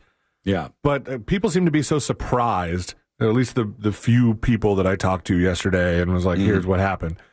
They always seem to be shocked at how it works here. Like how you didn't know, how it's the last minute no goodbye kind of deal. Yeah. The other thing is there are going to be people who just make up fan fiction too. You know that too, C-Lane. I mean, there's going to be people who are like, Sean did this. And there's going to be people who are like, it was Jack Bradshaw who's out of the country right now, the program director, right? It's on a cruise or something, right? Yeah, he is. Yeah. And had no idea any of this was going down. I would have to say, judging by the reaction and just my experience, those people are right that radio does this in a more brutal way, I think. Somebody asked me if Jack knew, and I was like, he's on a cruise. I don't know. I'm sure he knows by now. And they said, I would have thrown my phone in the ocean. And I said, Jack is way too cheap for that. Jack is far too cheap to throw a perfectly good phone in the ocean. I know in the past he's been the one who's had to give some of these talks. He has, this as well as I do, and then people will blame him. Again, I'll point you to these are people in skyscrapers in Manhattan who don't listen to radio and don't listen to this radio station. So that's why the personal connections are so important. Support people, not companies, right? Support people, follow people, not corporations. That's the message I can get across to you now. If I said much more than that, we wouldn't finish the show today. In fact, I'll reiterate that I'm not sure that we will do that. If you hear Black Whopper, see you later, folks. That's the sign that we're setting sail, I guess. Now that I say that, they won't put that on just to take another shot at the show. It would be my job. I don't know who else would be doing it. Right. And they're not above doing that either. They're not above doing that. There are people right now working for this company who are being told, oh, you've got a meeting today, or not even told you got a meeting, but they will sit outside of your studio and then go, hey, we need to chat real quick. They won't even give you the heads up that there's a meeting to start with. They won't even give you that piece of the puzzle. That's how brutal it can be. And that's just the reality of the circumstance. So, I mean, I do this because I love it, and I love to get behind the microphone every day. And I've enjoyed doing it with everybody, and Sabrina is obviously included in that, and I support her in whatever she does moving forward. I want you to know that I didn't know that this was going to happen. There's not anything that I can do about it in the moment. You do not know where things are going to go. I didn't know it was going to go that way. Who the hell knows what's going to happen next? I can only tell you I don't have a shocking amount of days left in my contract. Though the push on me yesterday was like, hey, you might want to just sign that deal, Sean. I'm not going to be pushed in that direction. And maybe I'll be louder than I was at any other point in time. And I even thought about, like, maybe I should do what I said I was going to do. Maybe I should, like I said, take off all of my vacation days. Well, I'd rather use the microphone as long as I have it. I'd rather use this and speak into it and see what kind of change I can make from this angle. I think that's a better move right now. So, yeah, I mean, I guess one of the things I could say is just support people directly. That's the best way you can handle this. For right now, we're going to take a quick break. When we come back, we'll have updates as we find out more of what's happening with the company today. And we'll also work in some other stories that we have, of course. There was something Sealand started with today. He goes, who even is this person? I feel so incredibly out of touch. It's one name that keeps coming up. It has come up in the news multiple times this month, I think. Maybe late last month. Right. But this month. And when I see it, I feel like, is this the name that makes me feel old? Maybe, but maybe in a good way. We'll talk about what's happening. That's coming up next on the News Junkie. Real radio. It is. The Monsters in the Morning. Which would you rather do for $50 million? Fight Mike Tyson for real? Where he fights you for real? Or 3 wieners? The 3 wieners. Oh, yeah. I'll take 3 Mike wieners, Tyson will too. kill you. The Monsters in the Morning. Real radio 104. Hello, welcome behind the scenes of the show.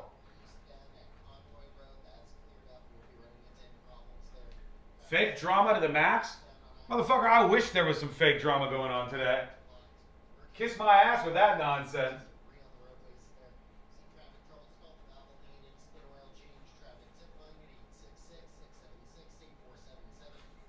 They're doing this to shows all over the U.S.? Yeah. Yeah, there was somebody who was in the West Palm Beach cluster who was like in the midday role who got blasted out. Somebody in Seattle and Washington, a whole morning show. Some regional executives. There was like 100 people or more, which is lower than previous times, but only because of the previous times. That's it.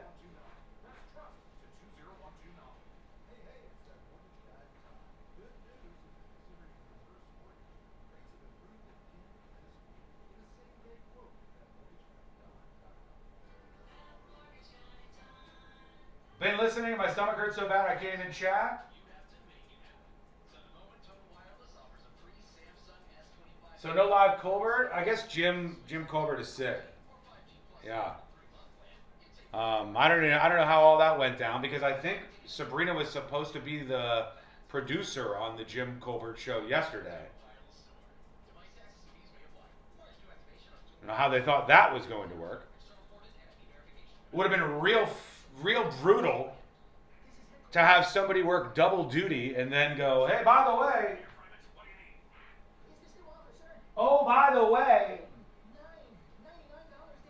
and you wonder why younger generations are losing faith in our institutions? No, I don't.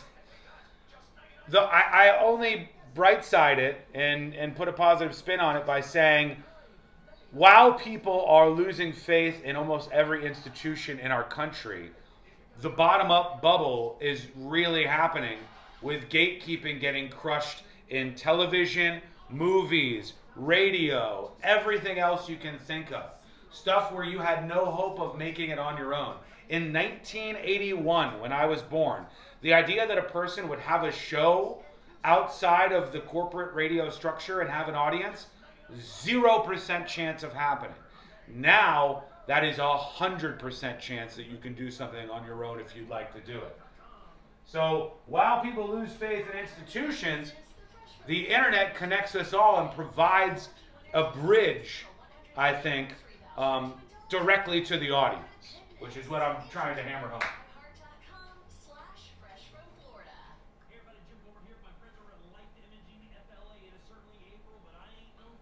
I learned how this industry worked when they let Tom and Dan go. The show will go on, especially this one.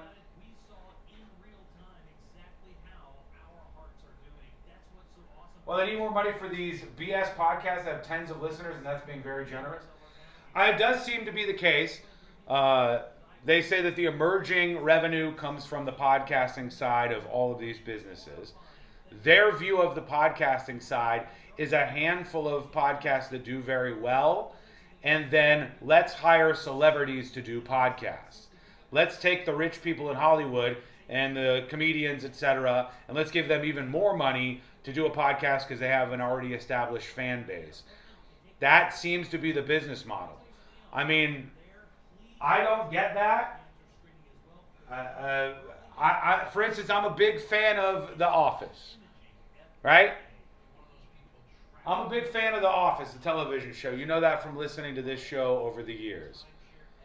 But I don't care if Andy from The Office has a podcast about niche historical stories where he talks to people I really don't know.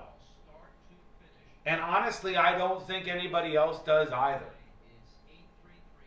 I think that people care about whoever they have a connection with and whoever helps get them through their day, and they care less about celebrity voices. Maybe we're just in disagreement there. Is Fritz on the Street canceled also? No, Fritz on the Street is not canceled as of the moment. Fritz on the Street is canceled for this week because I just thought it would be in bad taste to try to do some like radio game in the middle of this. I'm sure you will agree. To pull up a 3-shot with 2 people playing during Fritz on the Street and like try to have fun shouting out guesses, it seems like we need to give it a little space. And that's just how I felt about it. I've never listened to one single podcast. I mean, I think a lot of people have. You know, I'm not saying that people don't listen to podcasts. Of course they do. A lot of people listen to podcasts. I'm saying that this company is investing tens of millions, if not hundreds of millions of dollars, instead of keeping people in local markets at local stations serving local people. They're giving it to Will Ferrell or people on Saturday Night Live. Most of whom are going to do podcasts that even if they build a decent-sized audience, those podcasts still aren't going to have enough people for nationwide advertising.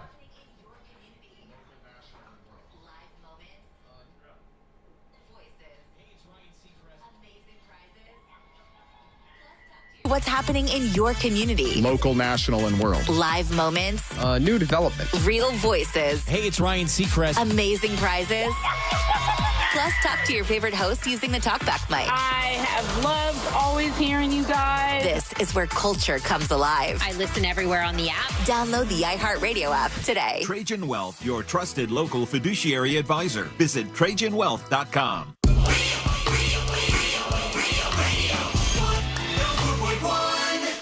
Occupying the space between high society and prison tattoos. This is the News Junkie.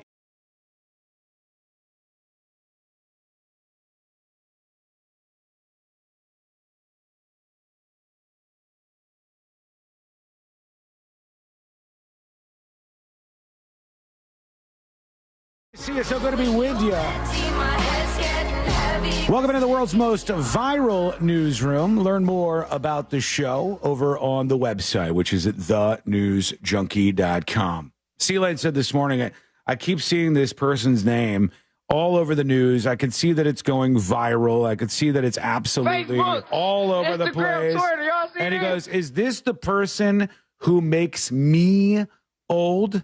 And I said, not only is this not the person who should make you feel old because you don't know his name, C-Lane, but you are a better human being for not knowing who the hell clavicular is. Thank God I needed that win today. And why there are so many people focused on this guy who's just some random incel dude who the internet has decided to make famous. And actually mass media has decided to make famous in the moment. That's what they've decided to do. Mass media has decided, let's take this person that most people didn't really care about and let's lift them up as some sort of example of I don't know what. And C-Lane goes, when I hear this name, I don't know what the hell to think about this person. You should think nothing of this person. I'd heard it here and there and didn't know much about it. And then I think it was a couple weeks ago, it was the weekend where we finished up the show on a Friday. I, finished up all my kind of stuff that I have to button up on a Friday, and then got in the car and headed to the store. And as I was getting out of the car, I look and I see Tiger Woods has been arrested. Right. Tiger Woods has been in a crash, and I was like, again? And then they're like, they arrested him. And I was like, again? And then somebody else texted us and was like, crazy that Tiger Woods and clavicular were arrested in the same weekend. And I go, you're right. That is crazy. Who the hell? Who is that? Is clavicular? And please do not say Tiger Woods and clavicular in the same sentence. I think it both happened in Florida. They may have both happened in South Florida. I think there was proximity was part of the equation, and not just these two people are in the world and they were both arrested. This is some loser guy who was kind of like tangentially related to the streamer world. Was part of a he's not on screen because he overdosed it during this live stream he was doing. Oh, yeah, he overdosed, and then the other guy's like, they kept the live stream running. Yeah, they kept the live stream running, and the clavicular or whatever guy overdosed during it, and his friend starts to look worried, and his other friend starts to look worried, and he's like, "Would you want an Addy? Bro, can I get you an Addy? What, do you need an Addy right now?" Oh, you see him falling out, and they had to eventually call 911 on the stupid influencer guy. And I'm telling you, the whole time, I'm not going to play the audio, but his friend's like, I'll give you an Addy. An Addy will fix this. Holy cow. You guys, you know what this is? I hate to connect this to what we talked about yesterday on the show with the End Shyness campaign, but this is what happens when an introvert takes every drug under the sun to try to chemically change themselves from an introvert to an extrovert. That is literally how you get these people. All right? These are people who will tell you, they're like, yep, I'm an introverted person. I'm very, very shy in public, but I perfectly regulate all of my drugs and put all this stuff in my system. And as a result, I'm able to make myself this extrovert and I can be famous, et cetera, et cetera. This is what happens on the other side of that. And there's a whole language to it. This person sent a tweet out, 1.4 million views. Clavicular just got brutally drug-mogged at the club while fent-maxing. Okay. And had to be giga-rushed to the ICU. Tweet. This is not a real tweet. Unit, he said. There's a whole language to these. You got drug-mogged. If I need a dictionary to read tweets, I should. Am I hanging it up? Should I just go? These are the kind of people we elevate. I don't want to bring that back to our current situation, but I will. These are the kind of people that we elevate. We take these kind of people and we're like, they're the important person for the moment. They're the important person we should shine a light on. Or if you're a multinational corporation with the most radio stations in the United States of America and you can throw your weight around a little bit, you let all the people in the local markets work and build up audiences. You take those audiences and you use them to advertise podcasts from celebrities who are already rich that you will pay millions of dollars to get access to their audiences instead of taking people who, I don't know, aren't rich, famous Hollywood people and investing in them to try to build up new audiences that you promote through these same platforms. But that's the mismatch that we have. That's the mismatch. To me, these people shouldn't be famous. I looked up mogging. Yeah. I feel like Ron Burgundy right now. Like they got this new thing, jogging. They might call it yogging. I don't know if the J is silent. It means to outperform somebody. So somebody outdrugged this guy. Yeah. Yeah. So like if you were looking better than me in a photograph, if there's a picture of you and me together and you looked really nice and I look like crap, they'd be like, damn, C-Lane's really mogging I got a whole Sean. folder of these photographs. It's just I just go to the Sean and C-Lane folder. All of social media is full of these photographs right now. That's not true at all. It's a constant mog. It's a never-ending mog of me over here, one after another after another. Clavicular just got brutally drug-mogged at the club while fentmaxing and had to be giga-rushed to the ICU intensive Chad unit. No, I'm not taking part in this. I'm going to skip it. I think all these people are parasites. I think all these people on social media platforms like Kick, I could go on a million rants today, are just absolute parasites and negative aspects. And the modern media is to blame for lifting them up. And you might say, Sean, what are you talking about? You're doing that right now. Are you crazy? This guy was just on MF in 60 Minutes.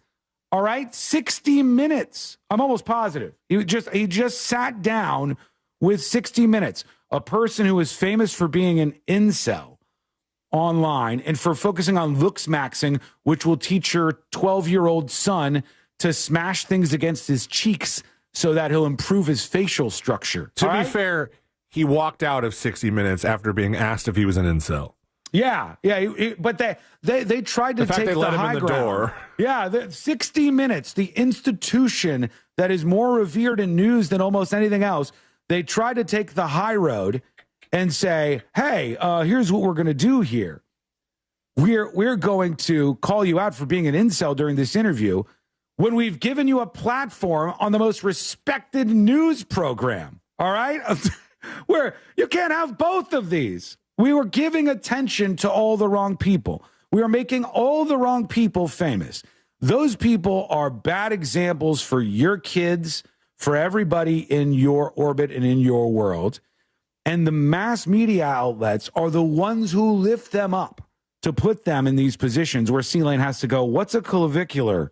And why don't I know this right now? Thought it was a bone. Or it is, yes. Let's keep it that way. Or what is a Tate, brother? What is it? Not a taint. A Tate. No, T-A-T-E. I'm a little more familiar with the Tate brothers, just barely. Well, but mostly I guess, because Guy Fieri is apologizing for saying hi to them. I saw this too. I saw a photograph or video, and it's like the Tate brothers. I don't know which one because, again, I don't care about these people. They don't deserve to be lifted up by the mass media and to be highlighted like this and to be made into celebrities because that's what's happening. Guy Fieri is at an event. I think it was at UFC or something. Yeah. And then you just see somebody. Was it the UFC event that just happened that was the first one the president attended? Like any sitting president? I think he might have been there. But Guy Fieri took a picture, and another one of these type of characters, the Tate brothers, were there. And Guy Fieri had to post an apology, 2.1 million views on this. And he says, I'm seeing all your comments about the photo from Saturday's UFC event. And all I can say is that I'm devastated. I was there to see the fights, and when I was walking through the venue, the Tate brothers stood up and said hello. And that's when the exchange happened. I did not know them or about them before that moment. Let's give him a little bit of grace. There's every possibility that Guy Fieri, a guy with, I don't even know how many shows, C-Lane. How many programs does this guy have on television? Well, we've ran out of letters to put in triplicate, I think. We had triple D, triple G. He had the guys, the one where they were all in a ranch cooking ranch, not ranch dressing, but like cooking, ranch stuff. He had Guy's Big Bite. That was his big thing after he won the Next Food Network star. All kinds of stuff. Let's give him a little space. It's possible that Guy Fieri was a little busy to know who these losers are. But also, the photo in question, by the way, is not something that he posed for. The photo that he's getting the backlash was just he said hi to these douchebags. But they're in what looks to be possibly a VIP box, or maybe they're just close enough that they get his attention, and he's a celebrity. You go, Guy Fieri, hey, Guy, come shake our hand. And so somebody happened to snap a picture that had them in it, and he. Well, I don't know. I don't even know about that, C-Lane. I don't know if somebody just happened. I think they maybe wanted to get the video of that, so they'd be like, "Look, here's Guy Fieri hanging out with us." And I wouldn't be surprised if their people, the Tate brothers people, were behind all of this. Again, if you don't know who these people are, you're better off. And then the other pictures were what I was describing the other day of Guy Fieri sitting in his chair, chewing on a cigar that's not lit because he's indoors. But Guy Fieri loves that Will Smith cigar. It's for the look. I don't light it. I think Guy Fieri's a pretty chill guy, though. Yeah. I don't think he's. I think he's a very likable dude. Yeah. He says, I was there to see the fights, and when I was walking through the venue, the Tate brothers stood up and said hello, and that's when the exchange happened. I did not know about them before that moment. I'll never pretend to be a perfect person, but let me be crystal clear. I do not know the Tate brothers, nor do I support them in any way.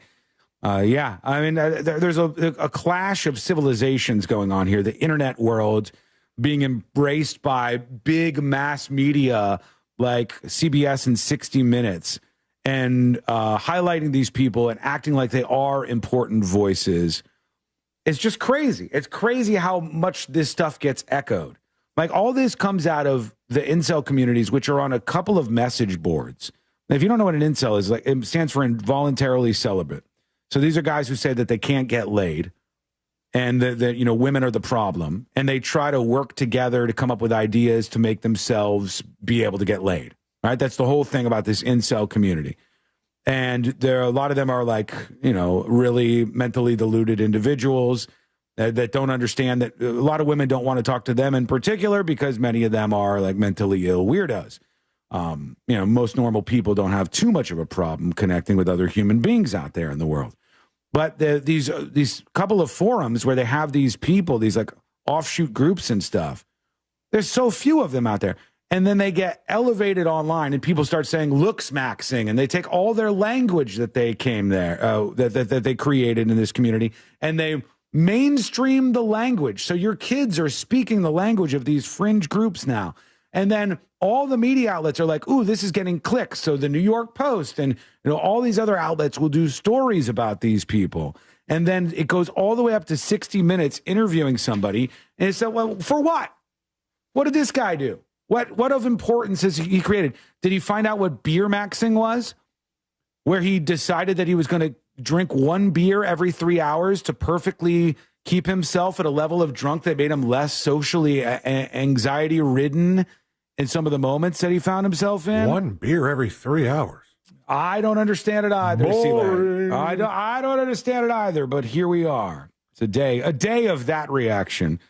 Coming from me. We get to you and your emails, your dispatches, your emails, all that coming up. I got mailbox money on the way for you as we wrap up the first half of the show. For those of you who that's all you get, make sure you go over to the podcast to keep in touch with what's going on. That's available over at thenewsjunkie.com, thenewsjunkie.com. Mailbox money on the way. That's coming up next in the News Junkie.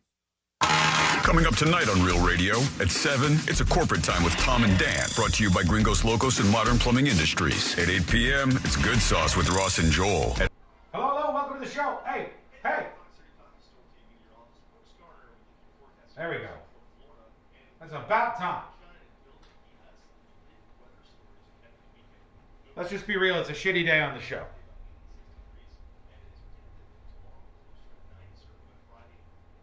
Does Sean have a home gym? Do I strike you as a man with a home gym, sir? Do I strike you as a man who is frequenting his home gym? Are you getting those vibes from me?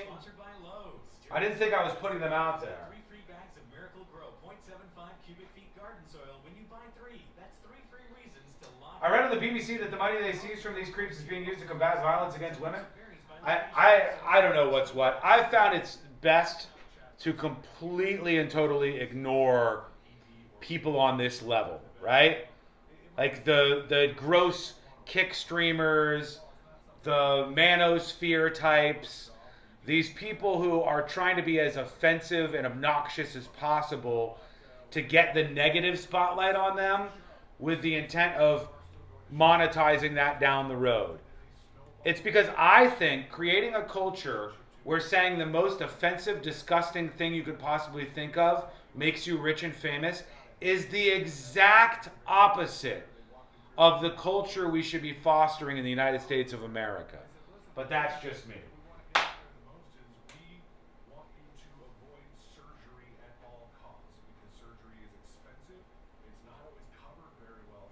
Don't blend, just kick. YouTube, Twitch, and Rumble are part of it too.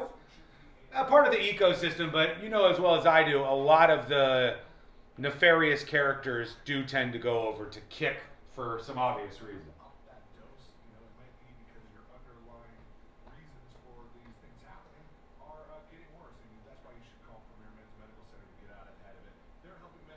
Oh my God, I wish I didn't know who these guys were. Thankfully, it's only from the news story. Right. Is C-Line doing the next episode? No, we're not. How fucked would that be? We're not. That segment doesn't exist anymore. We're not doing that. That seems like it would be just like a rude thing. Will we come up with new segments over time and try to figure all this stuff out? Yeah, but I'm not just going to pretend the segment is the same or something.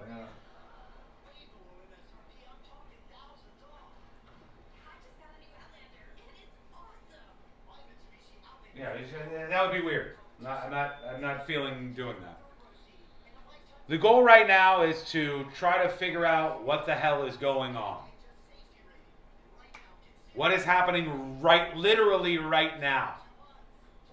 What is going to happen to our other friends in the building, in Orlando, our friends in other markets, in different cities across the country, our friends in this industry, in this company, and then once we kind of take a look at that, we can figure out what to do next. But that's the only thing I can do right now. Only thing I can do right now is assess the situation. That's the best I can do for you. The block is hot, Sean. It's not been hotter.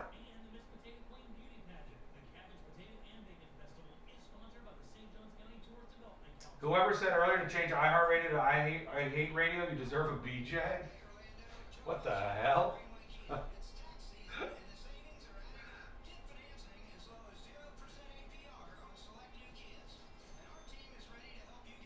Sean is always ahead of the game. Well, I am in my own world, but my world and corporate radio worlds, we're side by side. We're not like this. We're like this. So in my world, I'm on top of all of the things. I know what's going on, and I try to bulletproof myself to be able to handle these things. In my world over here. And in iHeart's world, I can't control what they do, unfortunately.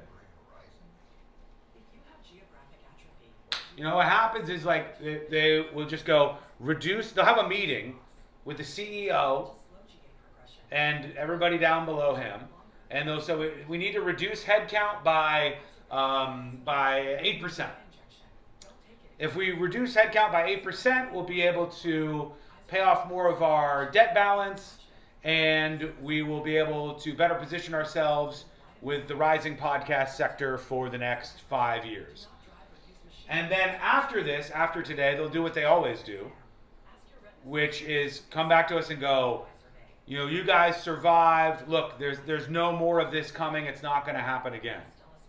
But it will.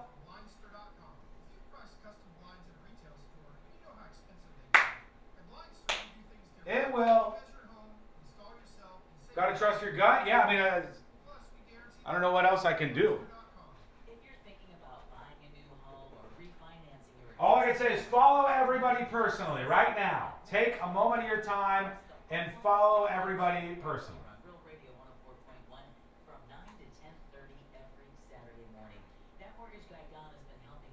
All right, stand by.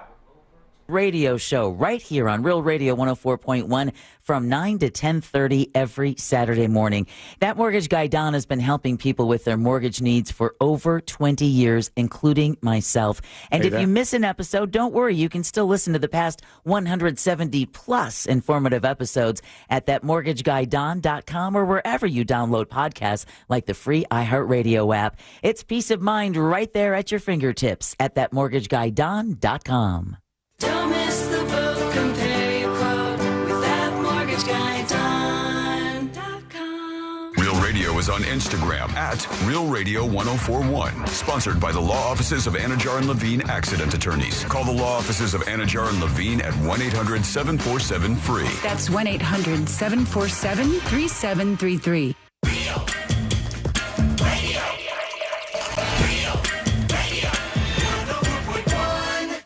On a constant quest to stay calm, like that bear in the hammock. This is the...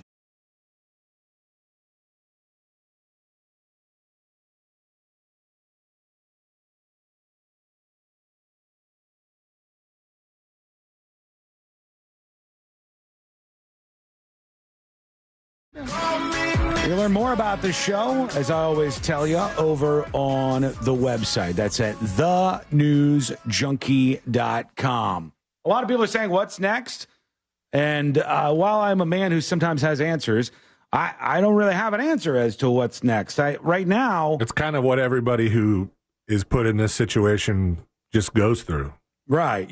Right now, like this is still happening at iHeartRadio today. That's why I started the show with, don't know if we're going to get through the end of the show.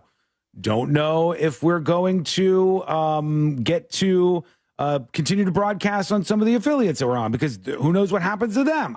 I have no idea. I only can sit back and watch and then evaluate after that and then try to see what we can do. I'll tell you from history in the industry, when something like this happens, they will come to you and go, hey, we did just let a bunch of people go, but there's no more cuts coming. And don't get me wrong, there will be more cuts. There always is more cuts. There will be more of a transfer of wealth from local radio employees to celebrities and podcasts. And all of that will happen over and over and over. And I don't know that there's much we can do about it. And if there's anybody in the company who'd like to have a conversation about that, as per usual, I'm available. I'm here at your beck and call. I'm here to make that work for you, at least for the moment, or the next 70 some odd days. We'll get to more of your emails. Till somebody radio mugs us. Yeah, which will happen. Trust me, it will happen at some point in time. Giga rushed right out of here. Right, yeah. Here Am I doing it right? Yeah, you're kind of doing it right, but I almost don't want to lead into it. GB emails the show, tips@thenewsjunkie.com. He says, hello, Sean. A shocker about Sabrina. I hope everything goes well for her in the future, and I will keep up with her as this happens. My 16-year-old and I were at the doctor. Now, she's referring to this story that went viral that we were discussing earlier. And the story was about some woman who said, I go to the doctor's office with my 11-year-old child, and then the nurse goes, hey, Mom, can I get you to leave the room? I need to have some conversations with your 11-year-old. And the mom goes, no, I'm not leaving the room. This is my 11-year-old child. And my husband and I have said, with all the weirdos out there and abusers out there, we're not going to leave our child alone for anybody. And they just like assume that all the doctors are going to be abusing the children, and the doctors assume all the parents are abusing the kids, and the doctors want to talk to the kids alone. And when they speak with the kids, they want to ask them, hey, are your parents abusing you? It's like this really weird situation. There's got to be a better way to handle it. But I'll tell you without a shadow of a doubt, I wouldn't leave my 11-year-old in a room with a nurse like that. I'd go, no, we're not doing it this way. We can have a conversation between the two of us, but you don't need to privately talk with my kid. I mean, I think a lot of parents would say the same thing, but not for those reasons. Like, I think a lot of parents would say, like, hey, I'm not leaving my 16-year-old girl in here because I want to know, that she's not going out and doing stuff that I don't like. Right. You know, and that part of her health is something that I'd want to be privy to. But the way that the parents at the beginning of the show, when we talked about it, kind of posed the not the question, but their situation with it seemed kind of insulting to the doctor, even though it's a valid thing. Yeah, you're accusing them of, if you leave the room, they're going to abuse your kid. And the nurse is accusing you of already having abused your kids, is why they want to have the conversation with them to begin with. So over to the email, GB says, my 16-year-old and I were at the doctor. A medical nurse asked if I would step out, and it was fine. I stepped out for less than a minute. And when I came back in, I immediately asked her what they talked about. My daughter said they wanted to know if she had any suicidal ideation or thoughts about homicidal feelings. There's a lot of people freaking out about this, but that's what they tend to do in these conversations.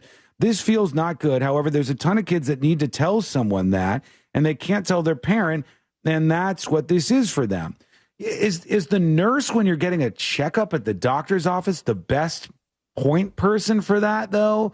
I mean, aren't there like numbers and hotlines, and isn't there something better, like a school resource I think person? School resource officer is the first thing that comes to mind if you're, because that's a situation where you're not around your parents. So if you're afraid of some level of abuse, I don't know that even as a child, and maybe you're not thinking about this, maybe it's not the way your mind is wired. I don't know that you would want to tell a nurse when your parent that might be abusing you is going to be right outside. Yeah, that's true. Not too happy that you brought that up. You better hope the nurse knows what to do in this situation. Yeah, I mean, maybe they could handle this in such a way where they go, hey, we're going to send you a post-meeting email, and we want you in particular to fill this out without anybody else. And then maybe ask any, hey, fill out these little boxes here. I don't know. There's no perfect way to do this, though. Yeah, and there's no perfect way to. This is a 16-year-old in the case of the emailer. This feels not good. However, there's a ton of kids that need to tell somebody what they can't tell their parent. This is for those kids. I think parents should be able to opt out, but it's important. I've been in the mental health field for 26 years, and we already got kids shooting up the country. This is an important step. It just feels invasive, says GB. Interesting. Thank you for that. Appreciate the email. Lots more coming in that we'll get to as we roll on throughout the show today. And I also wanted to tell you about some mailbox money that is on the way, trying to work in some stories with the obvious news that is, overshadowing the show today and even moving forward. But there is some money out there, so we might as well mention this because who knows what's going to happen in the next couple of months, and we could all use a couple of bucks in the mailbox. I'll tell you this. There is a huge settlement for Comcast. And Comcast is a big provider. It's got to be one of the big three, I would think, of cable services across the United States of America and internet services. So in a lot of places, it'll be one of your only options. And you may have had Comcast at some point in your life. But cable and internet service provider Comcast has reached a settlement. Here's the amount of money you could get access to. You ready for this? Okay. I don't think $117 million settlement from Comcast. That's a lot of money from them. All right.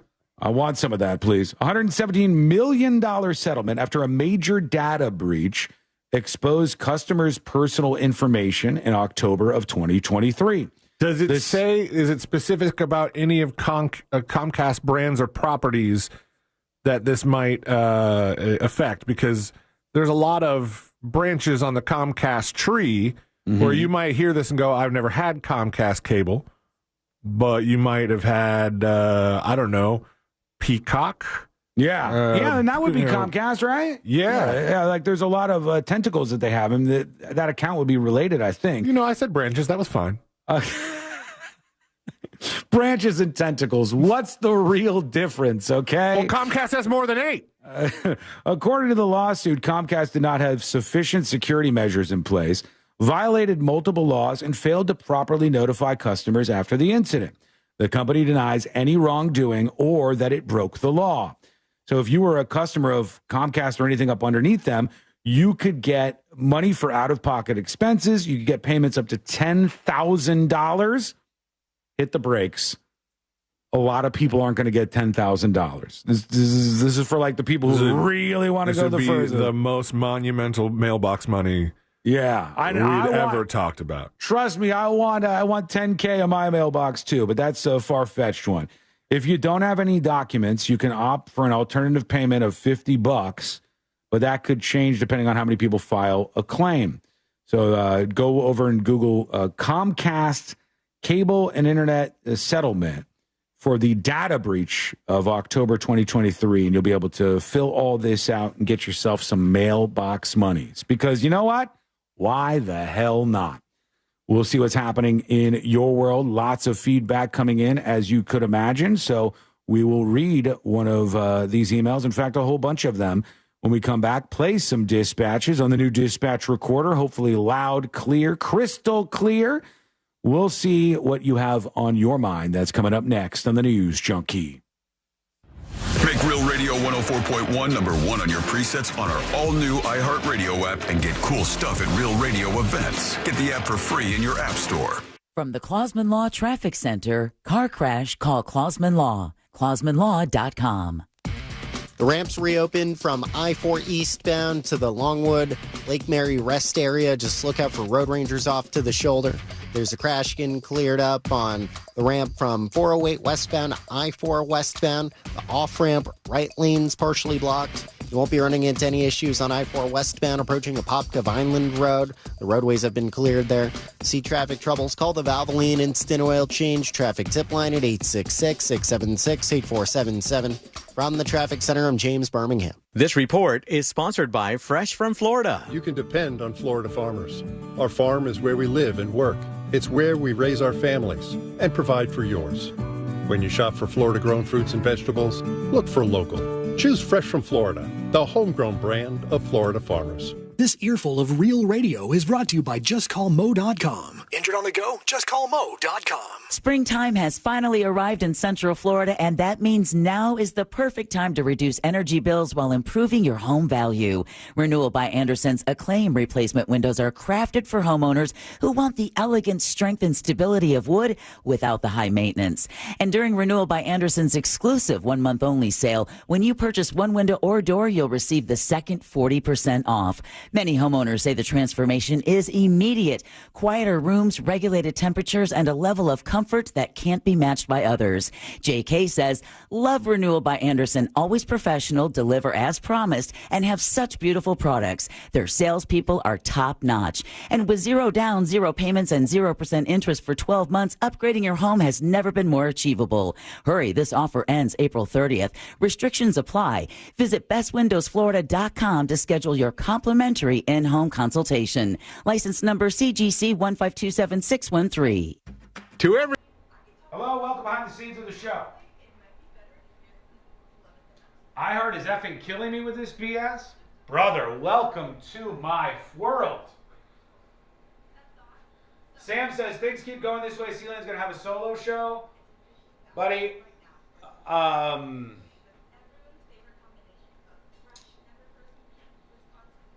If iHeart had a meter with like, what are we going to let him get away with? Trust me, I'm going to peg that meter to red as much as I possibly can over the next couple of weeks. I am going to peg that meter to red as much as I possibly can without blowing up the whole thing. And if I blow up the whole thing, then so be it. There you go.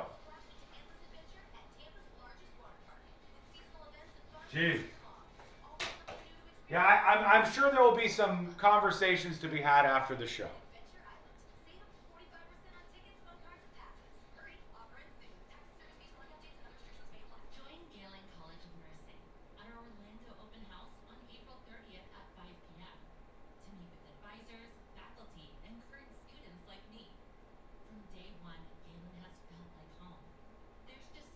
Stop talking crap about Twitch on YouTube. Are you, of all the days, are you guys going to have an inter-chat meltdown fight today?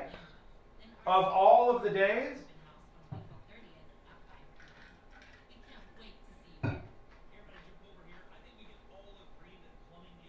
90 seconds, we're back live.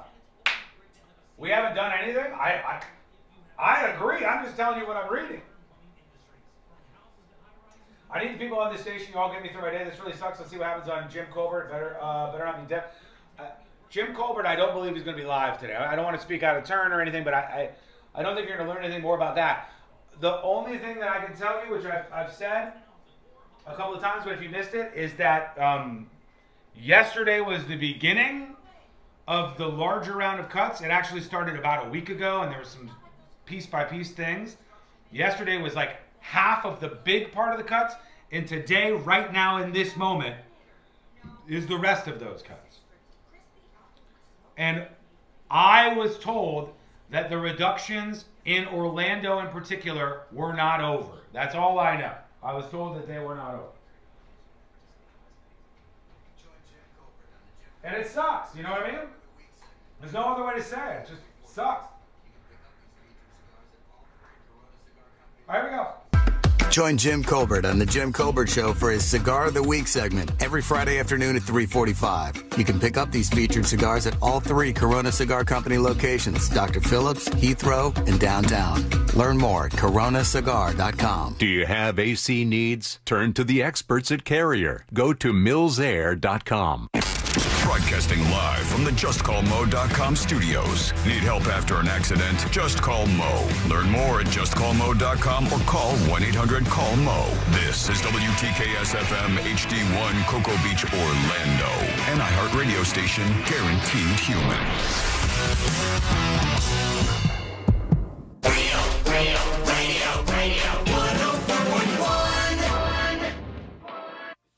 The game of magnets, taking over the world one terrible person at a time.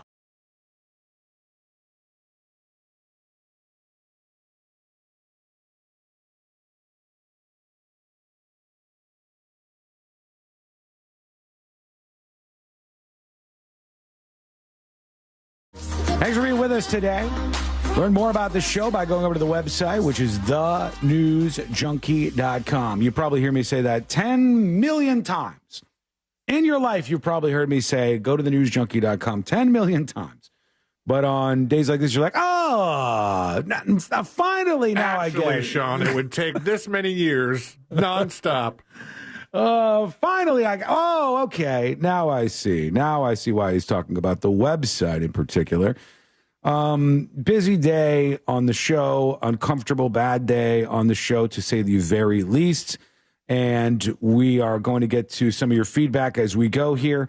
I did say one of the things that is really standing out to me that I could tell you on social media that's been going viral this week, that I've had my fill of this, I think, is people keep sharing these clips. There's a new one of Will Smith doing a whole video about his marriage, and then another one of his wife, Jada Pinkett Smith, doing a whole video about how she admitted to cheating on Will Smith to protect his ego, and she could have taken it to the grave, but she chose to come clean to protect her family. She told him about the cheating because she wanted to protect the family. She cheated to protect his ego, or she admitted it to protect his ego? She admitted to cheating so that Will Smith's ego was protected, and then she came clean to protect her family and to put her own happiness aside to support his. And I look at all of this, and I'm like, you guys, can you just shut up and get a divorce, please?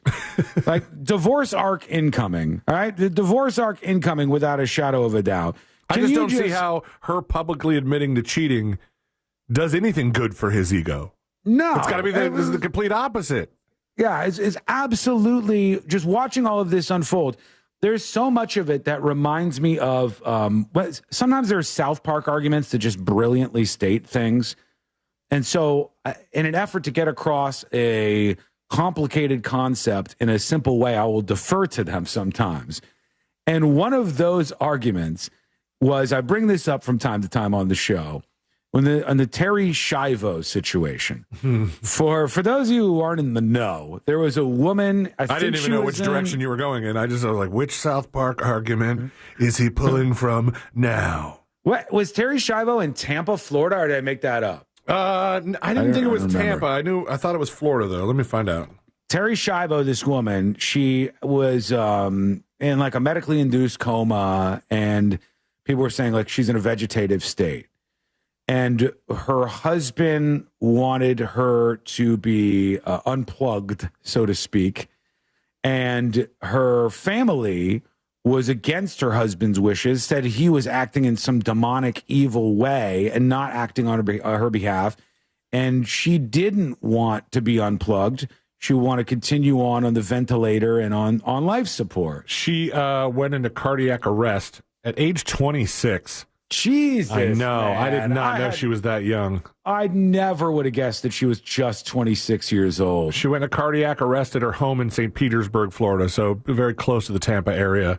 And after all was said and done, of appeals, getting the governor involved, all kinds of stuff. Yeah. So through the federal court system, staff at the Pinellas Park Hospice Facility were the ones who ultimately disconnected the feeding tube. And it was so crazy at the time. Again, if you weren't connected with this, at the time it was so crazy. People were outside the hospice calling all the employees murderers. There were counter protesters that were like, let her rest. And the whole country was split in half. All right? Some of you remember this closely. The whole country was split in half, not based on red or blue, left or right, but about this woman and what quality of life she had. Right? Was she following the balloons around with her eyes? Was Terry Schiavo looking at the balloons? Every mass media outlet is showing video of Terry Schiavo. She's in, the bed in the hospital, and she's looking the worst she's probably ever looked in her life. And people are fighting over this. They're talking about getting their own affairs in order so that they can have all of this under control. Some people are saying that people are murderers. Some people are saying they're saving her and freeing her, and everybody's just going bananas. And South Park goes, "Oh, we finally found it." Because one of the things was that she wrote down somewhere what her wishes were in the event that she was on life support. And then they couldn't find it. But the husband said, no, she talked to me about this. She wanted to be unplugged. She didn't want to live like this. And her family was like, no, she said she never wanted to be unplugged. She wanted to live on, even in a vegetative state. And South Park said, oh, my God, we found the message. And they said, in case anything terrible like this happens to me. It was written by Terry Schiavo in the South Park universe. No matter what happens, I want everybody to know one thing for sure. No matter what you do, under no circumstances should you show footage of me in this state on broadcast television all over the place. And you go, well, ain't that the root of the story, actually? Ain't the root of the story on something like this? Hey, we're all sitting here fighting over everything. We've turned it into a massive debate when, isn't it kind of gross that we're all showing this video nonstop that this woman, if she could tell you to stop playing it, would scream at the top of her lungs to stop playing it? Well, you know what's weird is it didn't dawn on me until us talking about it right now that I don't know if I had ever seen, and if I had, it was so many years ago that I wouldn't remember, but when I picture Terry Schiavo, only picture her in the hospital. Mm-hmm. I don't know that I'd ever seen what she looks like in person before her cardiac arrest. She was actually quite attractive. She was a good-looking girl. Yeah, and she would have been just like you or anybody. People are going to remember her for that the balloon, the damn balloon video. And so her thing through South Park was like, no matter what, do not show me in this state on television. To Will and Jada Smith, I don't even care what you have going on, but stop with the humiliation ritual in public for the sake of your children. This is embarrassing, okay? You should be embarrassed. I know in the new social media world, there's this thing where we're like, I don't get embarrassed and I don't apologize for anything and just put it all out there and it's all online. Twitter, y'all see that? Have you thought for a moment maybe you guys should shut up? Have you considered for a moment maybe like everything shouldn't be videotaped and recorded and played out in front of everybody else? No. We're celebrities. See, like we have people that we watch online. Mm-hmm. I'm not going to say who they are, but there's a few. You know what I'm talking about. We have people who we watch online, and these people though it's a joy to watch them post the most dramatic, insane stuff, the most embarrassing things that they share about their personal lives to the whole social media world and anybody that will listen. It's entertaining to watch. I would encourage you all to stop, to not do that, and don't make such a public display out of every minute drama that occurs within your own lifespan. Some desperate quest to like get people online to think that you're great or something. It's weird. I don't like it. And I don't know how you feel about it, but you can let us know. Send a dispatch over at thenewsjunkie.com right now. Okay. I did not know that's what Terry Schiavo looked like. Yo, you're like honed in. Oh, there's I mean, mind you, there was two main pictures of her, two or three, main pictures of her in the hospital. That's all you ever saw. And there's only two or three pictures of her before the hospital that are the main ones if you Google her name and click images. Mm-hmm. But good for you, because the poor girl, most people just know her as the hospital picture. Yeah. Nobody wants to be remembered that way. At least I don't. I know. Like, I will tell you, if something bad happens to me, the one thing I ask of you, remember this, to all of you, you're all listening right now. And to Courtney, good God, please make sure you enforce this, no matter what the circumstances are. Please find the best, most flattering photograph of me to use on the media. Deleting the podcast. Shift delete. I'm skipping the recycle bin. Shift delete. I know when the local media get a hold of the story of my demise, death, or arrest, they are going to sift out the worst, most embarrassing photographs of me. And I demand that I'm only represented in a photograph that makes me look at least halfway decent. It's the one lesson we can learn from this. All right, let's go over to a dispatch or two. You can record your thoughts over on the website. That's thenewsjunkie.com, thenewsjunkie.com. Here's Mo Manji, the realtor. Hey, guys. Hey. Well, I know you guys are not doing well today, but I'm sorry to hear about what happened. The more frustrating thing is that my mom started listening to the show like about a year ago, and now she's super upset that Sabrina's gone. Same. Hopefully things kind of work out in a different way. Hope you guys have a great day. Bye. Yeah, I mean, sometimes it's hard to be positive when everything sucks. I've had these kind of struggles in my own relationship with the company for a while.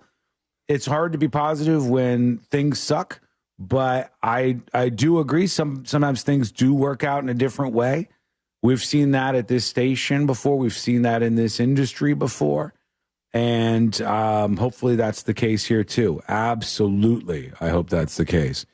Okay. A lot of people with negative things to say about iHeart, as you might imagine, and all sorts of things that we don't necessarily need to get into. But here's Chris with the dispatch. Let's see. Afternoon, News Junkies. So, Sean, it stinks that what happened with Sabrina, and I just don't get why corporate makes those decisions.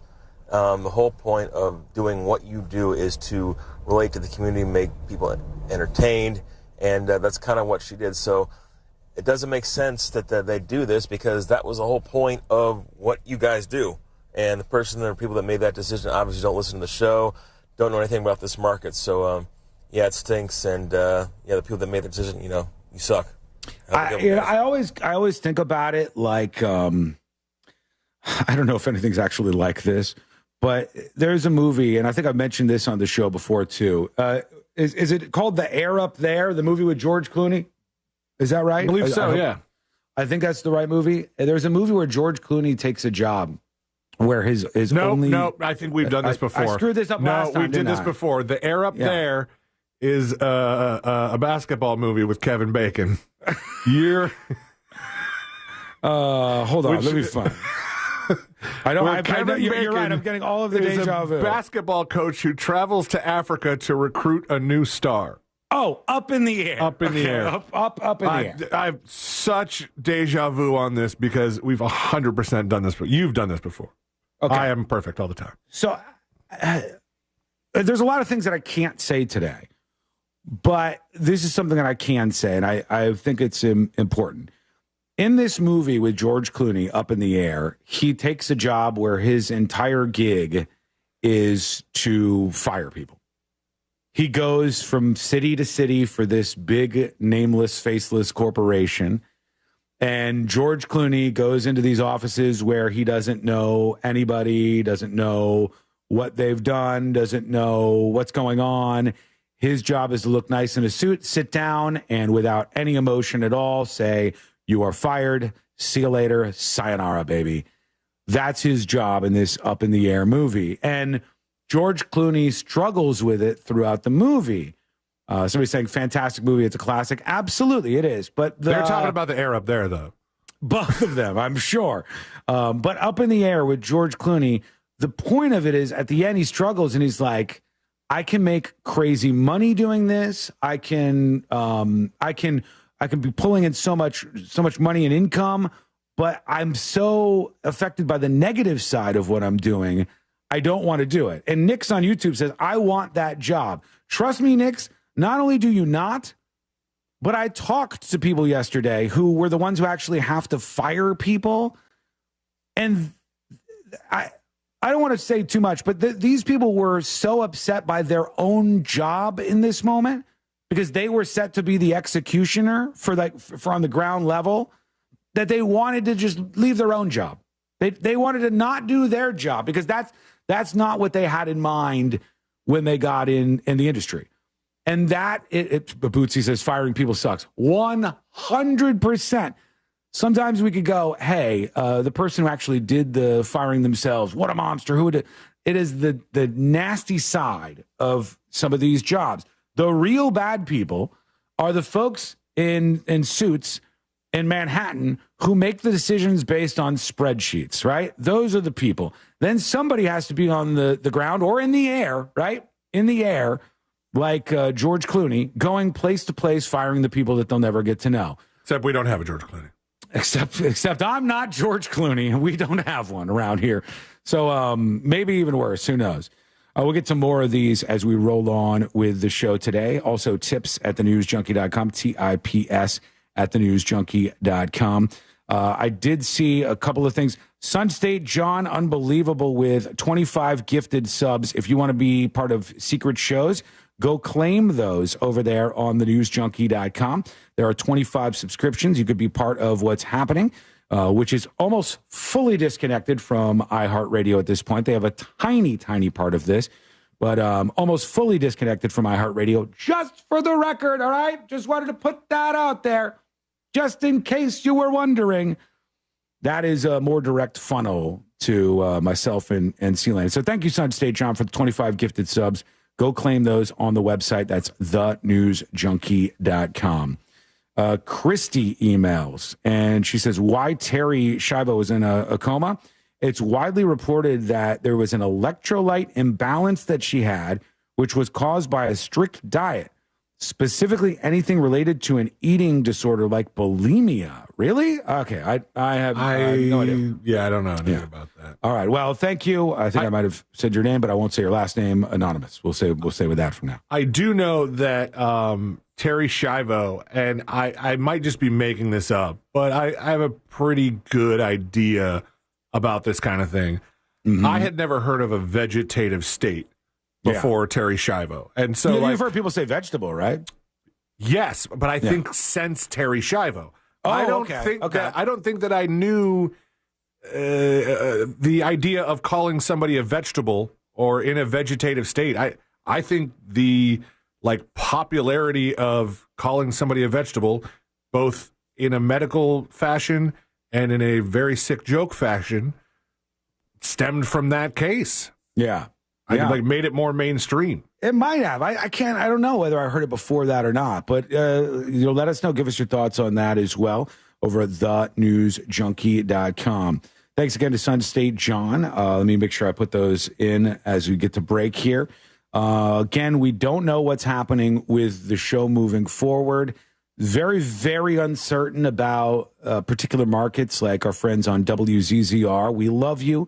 We get so much love back from West Palm. At this point, we've been on in West Palm Beach for, I've been working to get on in West Palm Beach for a really long time. Then we got on weekends. Then West Palm Beach was begging to add the show, and wanted to add it live. And the suits in Orlando, one suit in particular, stepped up and put the blockade on that and decided that they would be in control of the trajectory of my career, which I wasn't too pleased with then, nor am I now. And there's never been any further conversation about this. But I guess that's the work of the suits coming back into play again. And we then segued into late night and then afternoons, where we've been on for a really long time on this great station that I even grew up listening to, WZZR. But today is a lot of uncertainty about that station, along with everything else. And that's why I wanted to tell folks over there, maybe the YouTube channel is a good place to go. That's not going anywhere. The podcast, go subscribe over at thenewsjunkie.com. That's a good way to do it. Follow everybody personally, and I mean that. I'll continue to say that. Follow them personally over on thenewsjunkie.com/share. You'll find all of Sabrina's links to all of her social media platforms, and then you'll see if she has anything to say on her own about this. I'm sure she will at some point in time. And the rest we just have to watch happen. We'll see what happens. We'll get the lay of the land in the next couple of days on the show, and then we'll see what the hell we can do about it afterwards. But that's where we are now. You know, some of you want to go apocalyptic. I'm trying right now to just get a lay of the land. And then after I get a lay of the land, I'm trying to figure out what the hell we can do about it.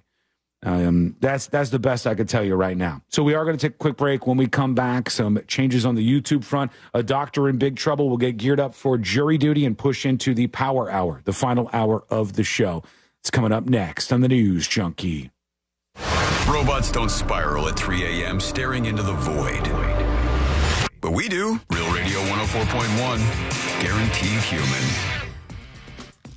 The ramps reopened from I-4 eastbound to the Longwood Lake Mary rest area. Just look out for road rangers off to the shoulder. There's a crash getting cleared up on the ramp from 408 westbound to I-4 westbound. The off-ramp right lane's partially blocked. You won't be running into any issues on I-4 westbound approaching Apopka Vineland Road. The roadways have been cleared there. See traffic troubles? Call the Valvoline Instant Oil Change traffic tip line at 866-676-8477. From the Traffic Center, I'm James Birmingham. This report is sponsored by Capital One Bank. What's in your wallet? Capital One offers no fees or minimums on checking accounts. And most Capital One cafes are open 7 days a week to assist with your banking needs. What's in your wallet? Terms apply. See CapitalOne.com/bank. Capital One N.A. member FDIC. iHeartMedia presents the Fresh from Florida Groceries Giveaway. 50 lucky winners will each receive a $100 grocery voucher to indulge in Fresh from Florida goodness. Enter to win at iHeart.com/freshfromflorida. Get ready, Hastings. The Cabbage, Potato, and Bacon Festival returns to downtown Hastings on April 25th and 26th, a 2-day celebration of our agricultural heritage and... Hello, welcome behind the scenes of the show.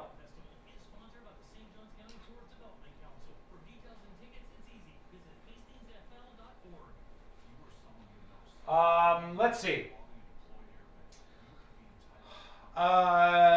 Most important thing that I want to continue to push is to follow everybody personally on this show first, starting with Sabrina, obviously, because she's the one who has had her connection with you severed. She can't speak to you right now, but I can, and I can tell you that go follow her so she can tell you what the hell is going on next.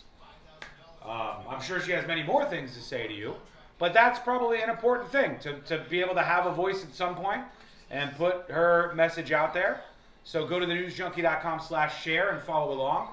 Then follow along with everybody else, because there is a clock ticking, and that's the best way to stay on top of what's happening. Okay, there's that. The other part of this is I want to remind you what I said during that segment. Secret Shows is almost entirely disconnected, save for a small processing faction, from iHeartMedia as a corporation. That's why I often say it's the best way to support me and what I'm doing. And that is something that will exist with or without iHeartRadio and their involvement in anything. So I appreciate Sun State John for the gifted subs. I know today's a weird day, but I appreciate that. Go grab those at thenewsjunkie.com. I think they might be gone. I'm not giving out cell phone numbers.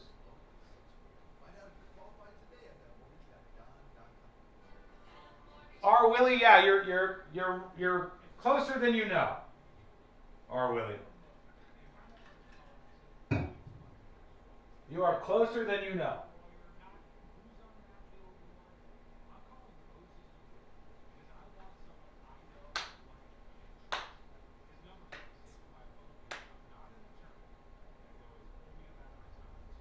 Flat says, did Sean ever answer if we should or should not delete the iHeart app?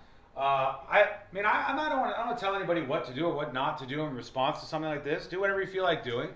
But I'll tell you that, as bad as I feel about everything, and I feel fucking terrible. I feel like this sucks. It sucks for anybody to get blindsided like that. It sucks to feel like there was something you didn't know that happened like that. I want to push the attention over to Sabrina on that front. But when it comes to that stuff, I have to be careful what I'm saying. When it comes to that stuff, I would say C-Lane and I are still here. Okay, so we're still here and doing a show for the time being. So your support is encouraged. But do whatever your heart desires. You know what I mean?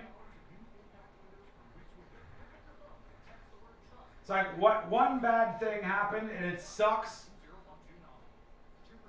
Do whatever your heart tells you to do, but I don't want to make 2, 3, 4 bad things happen either. That's just my personal tip.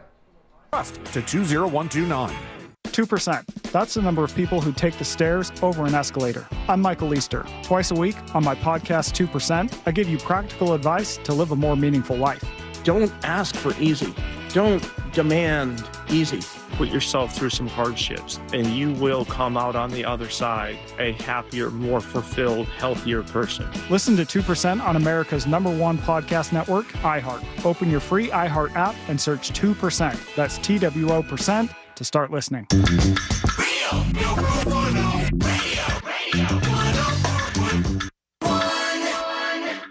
Dispensing unsolicited advice on a wide range of pointless topics.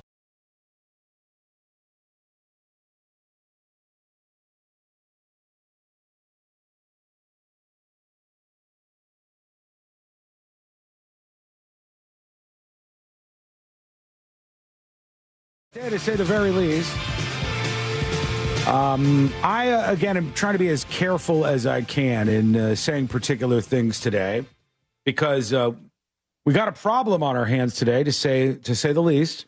But I don't want to make that problem worse, and I probably have already done that in a couple of ways. You've been mostly good.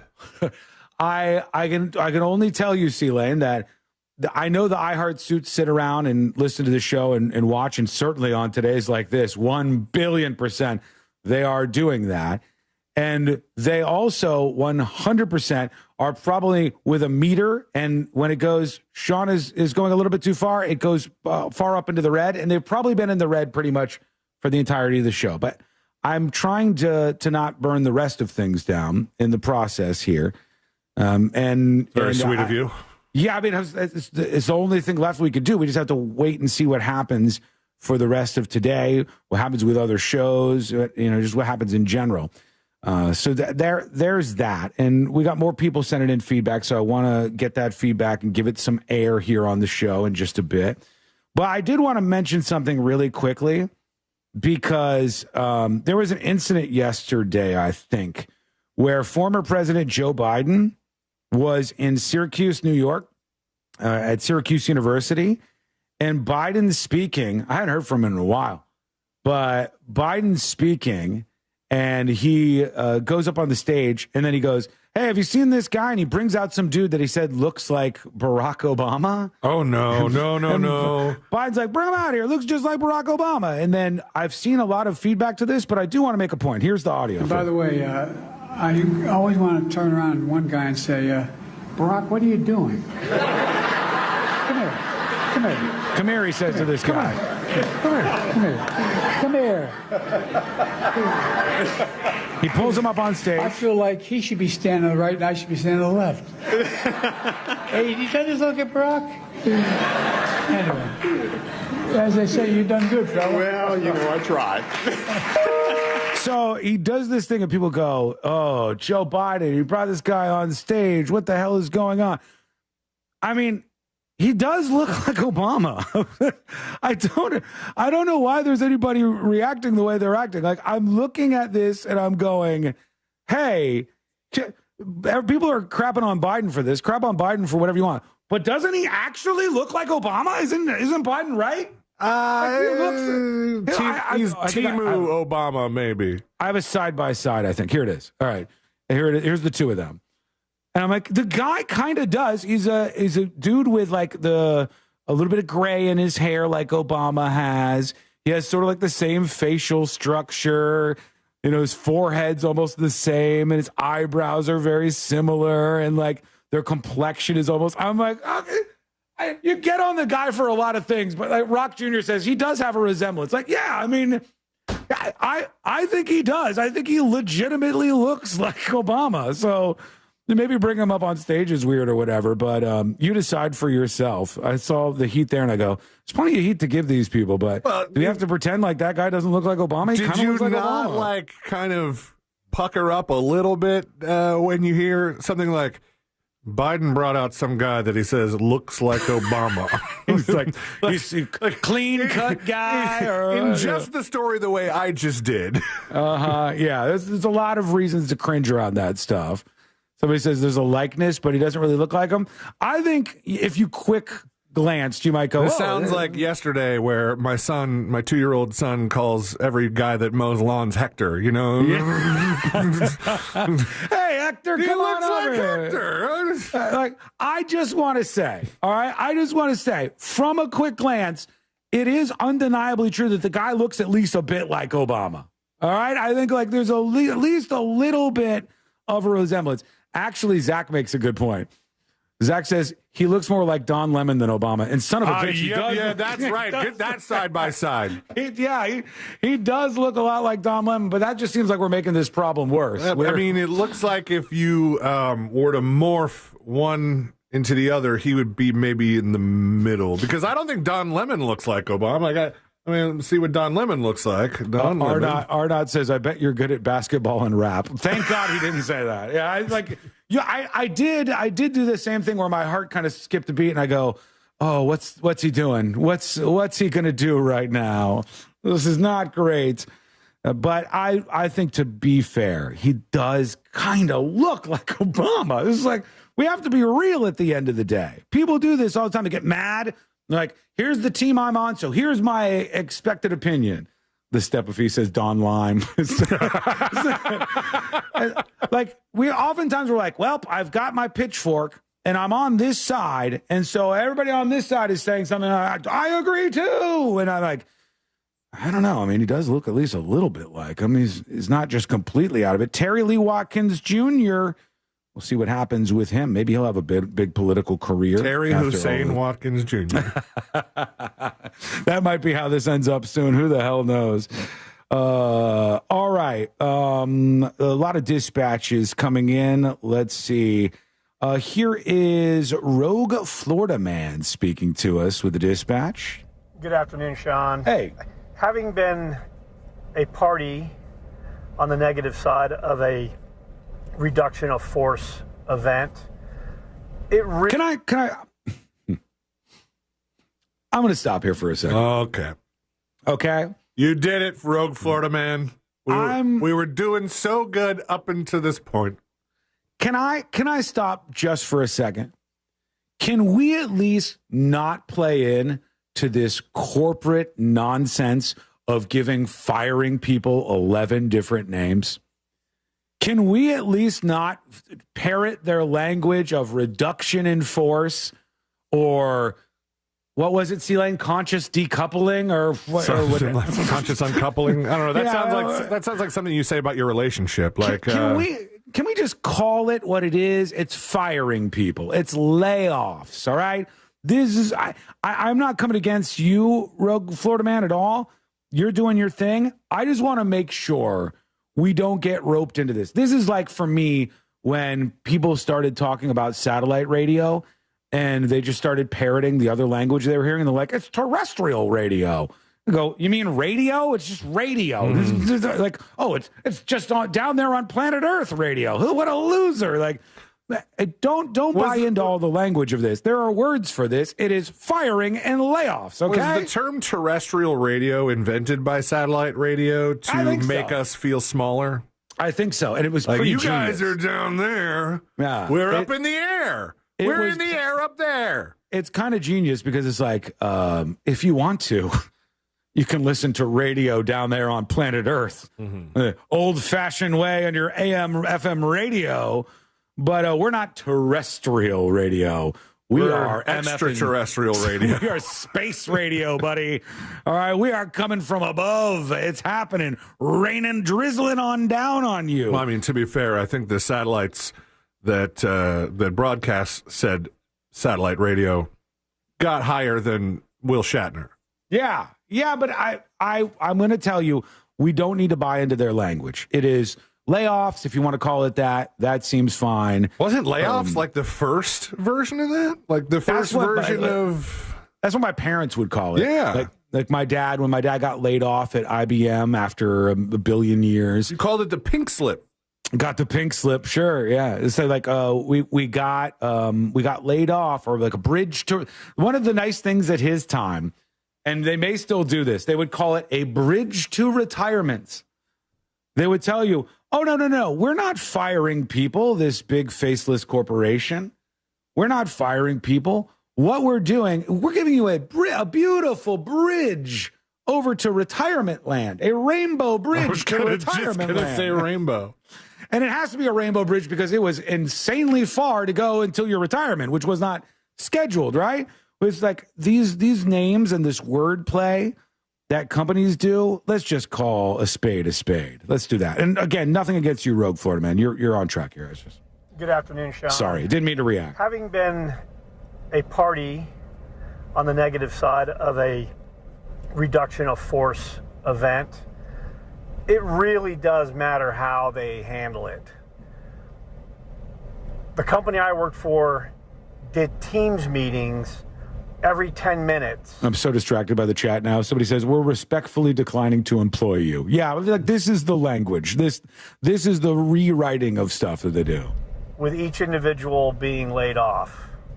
Of course, I was 4th or 5th down the list, so I started getting texts from my coworkers letting me know, hey, hold on to your socks, you're about to get laid off.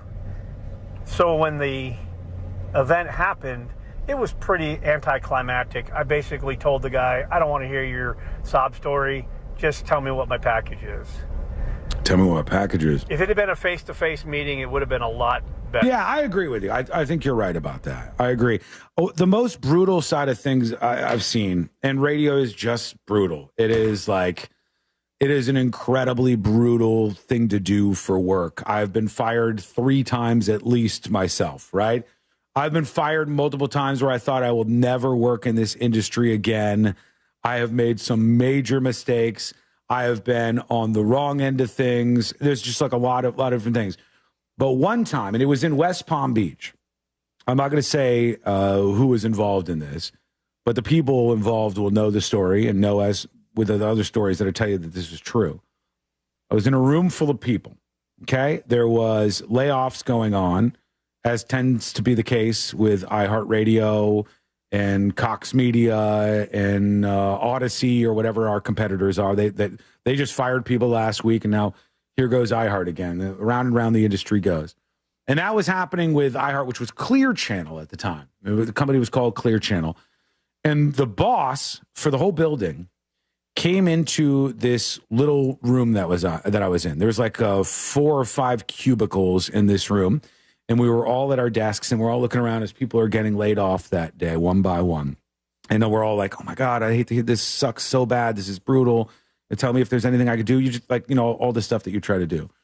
And the boss comes into our room, and he goes, I just want to say, guys, today has been a very tough day. For the people that remain here in this room, he goes, we're not quite done yet. But, for you folks, I want to say We hope you can put your head down and keep soldiering on and working for the company. I'm looking around the room. I'm looking at everybody's faces. I'm like, I guess we survived or whatever. And the boss finishes up his speech, and he like double takes at one of the people that was there that was listening to the speech he gave. And he goes, "Oh, Sarah, I need to speak with you real quick." And he didn't realize that one of the people he was speaking to still had to be fired. And he gave the talk like, "Oh my God, I can't believe you guys made it. We're going to fight on." And then you realize there was somebody who he'd still not spoken to. That's how brutal this stuff can get sometimes. It sucks, man. It sucks. Some of you will go like, "Hey, your job's not a real job. I'm out here in the hot sun digging holes." And you're 100% right. Except for today. You're right. But there's also tough days in paradise over here sometimes. Okay, we are going to get or to Sarah. I don't know. She was like graphic designer at the time, and she sat right next to me, and I'm like, "Oh my God, didn't you check the room before you started with the 'You Survive' speech, dude? What the hell?" He was a nice guy too. Bad mistake on his part. All right, we're going to take a quick break. And by the way, please stop sending photos that you're going to use for my obit and for when I die. The popcorn fart, please stop sending all these embarrassing photos of me. I told you all I want is one good photo when the inevitable occurs, please. Don't Terry Schiavo me. When we come back, we'll get to more of you, your dispatches, your emails, jury duty, an update on the doorbell ringer guy. That is coming up, and a whole lot more. It's coming up next on the News Junkie. Real Radio is on Facebook at Real Radio 1041. Sponsored by the law offices of Anajar and Levine Accident Attorneys. Call the law offices of Anajar and Levine at 1-800-747-FREE. That's 1-800-747-3733. This is Doug Gottlieb. Here's what's trending from the iHeart Sports Network. Presented by iHeartAdvertising.com. The Magic visit the Sixers tonight in a battle for the 7th seed in the Eastern Conference. The winner will get the Celtics in the first round of the playoffs. The loser will host Charlotte on Friday for the 8th seed. The Hornets eliminated the Heat with an overtime win last night. Baseball, the Marlins blew a 5-3 8th-inning lead and lost 6-5 to the Braves, while the Rays won, knocking off the White Sox 8-5 in the opener of that series. I'm Matt McCoy. Run a business and not thinking about radio? Think again, because people are listening to radio more today than they did 20 years ago. And only iHeartRadio connects with more Americans than TV, digital, even social. Learn how radio can help your business. Call 844-844-iHeart.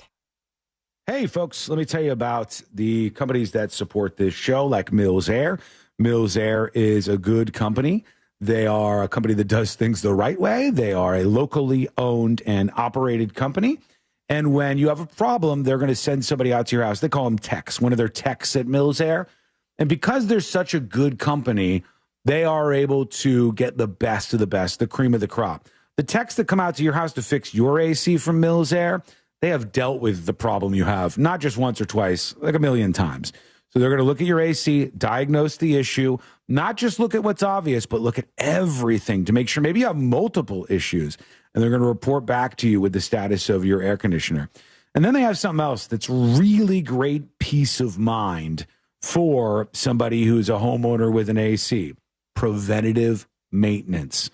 All right, preventative maintenance. You call the Mills Air Tech over to your house, and before anything breaks, they take a look at what your situation is and report back, "Hey, your AC is good, no problems, nothing on the horizon," or, "Hey, you got some stuff that's going to break real soon. We got to get ahead of this so it's a small problem and not a big problem." That's just the peace of mind that they offer at Mills Air. They're a Carrier factory authorized dealer, and they are ready to help you. Got an AC problem with your air conditioning? You call Mills Air. 407-277-1159. That's 407-277-1159. Or find them online at millsair.com. Join Galen College of Nursing at our Orlando open house on April 30th at 5 p.m. to meet with advisors, faculty, and current students like me. From day one, Galen has felt like home. There's just so much guidance and so much help. Everything I need to succeed is here.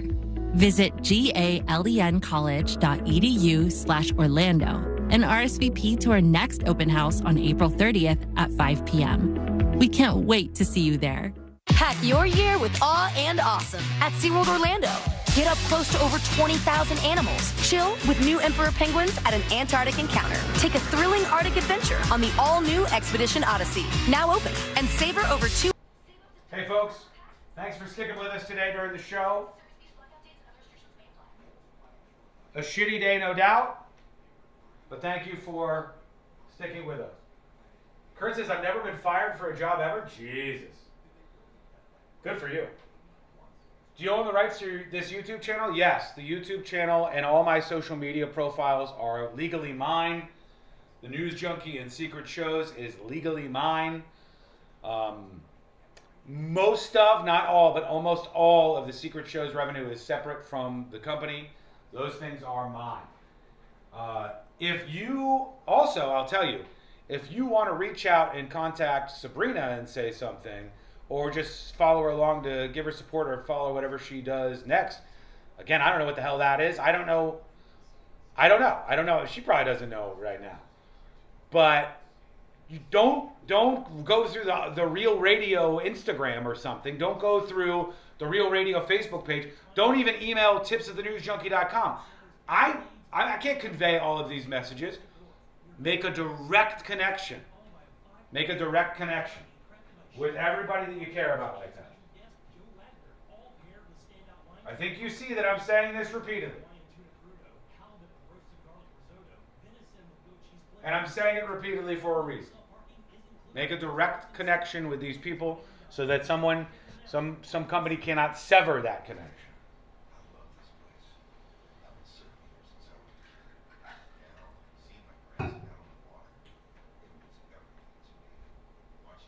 "90 seconds, we're back." Tropic says, brilliant move. I've seen you setting this up since you used to do a free morning show. Hey, I got paid for that morning show. I'll have you know. It was half a digital gig, but I got paid for that morning show. 5 a.m. Jesus. Nightmare.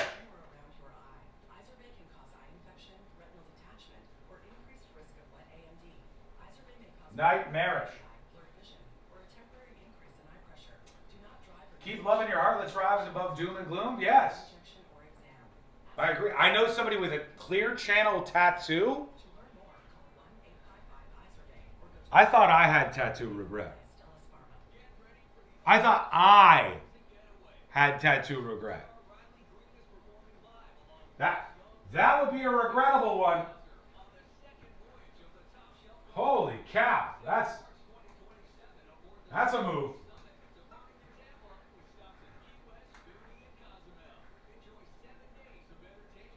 All right, folks, we're coming back for jury duty. Doorbell ringer guy update. Incoming. Key West, Bimini, and Cozumel. Enjoy 7 days of entertainment brought to you by Signature Cruise Experiences. Open booking is finally here, so go to TopShelfCountryCruise.com now to book your cabin. Hi, I'm Angie. Did you know a billboard can save a baby's life? It's true. You can make a difference by helping us spread the pro-life message to reach those who are struggling with an unplanned pregnancy. Please make a gift today. Visit prolifeacrossamerica.org.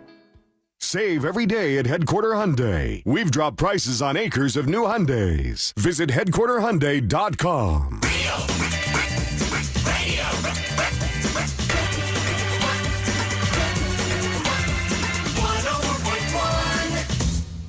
The only show brave enough to admit we Google half this stuff. This is the new.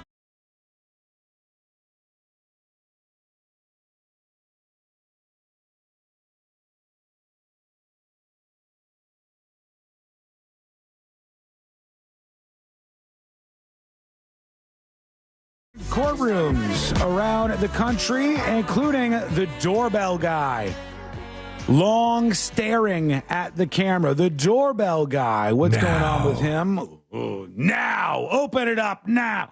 That guy, an update on his case coming up in just a bit.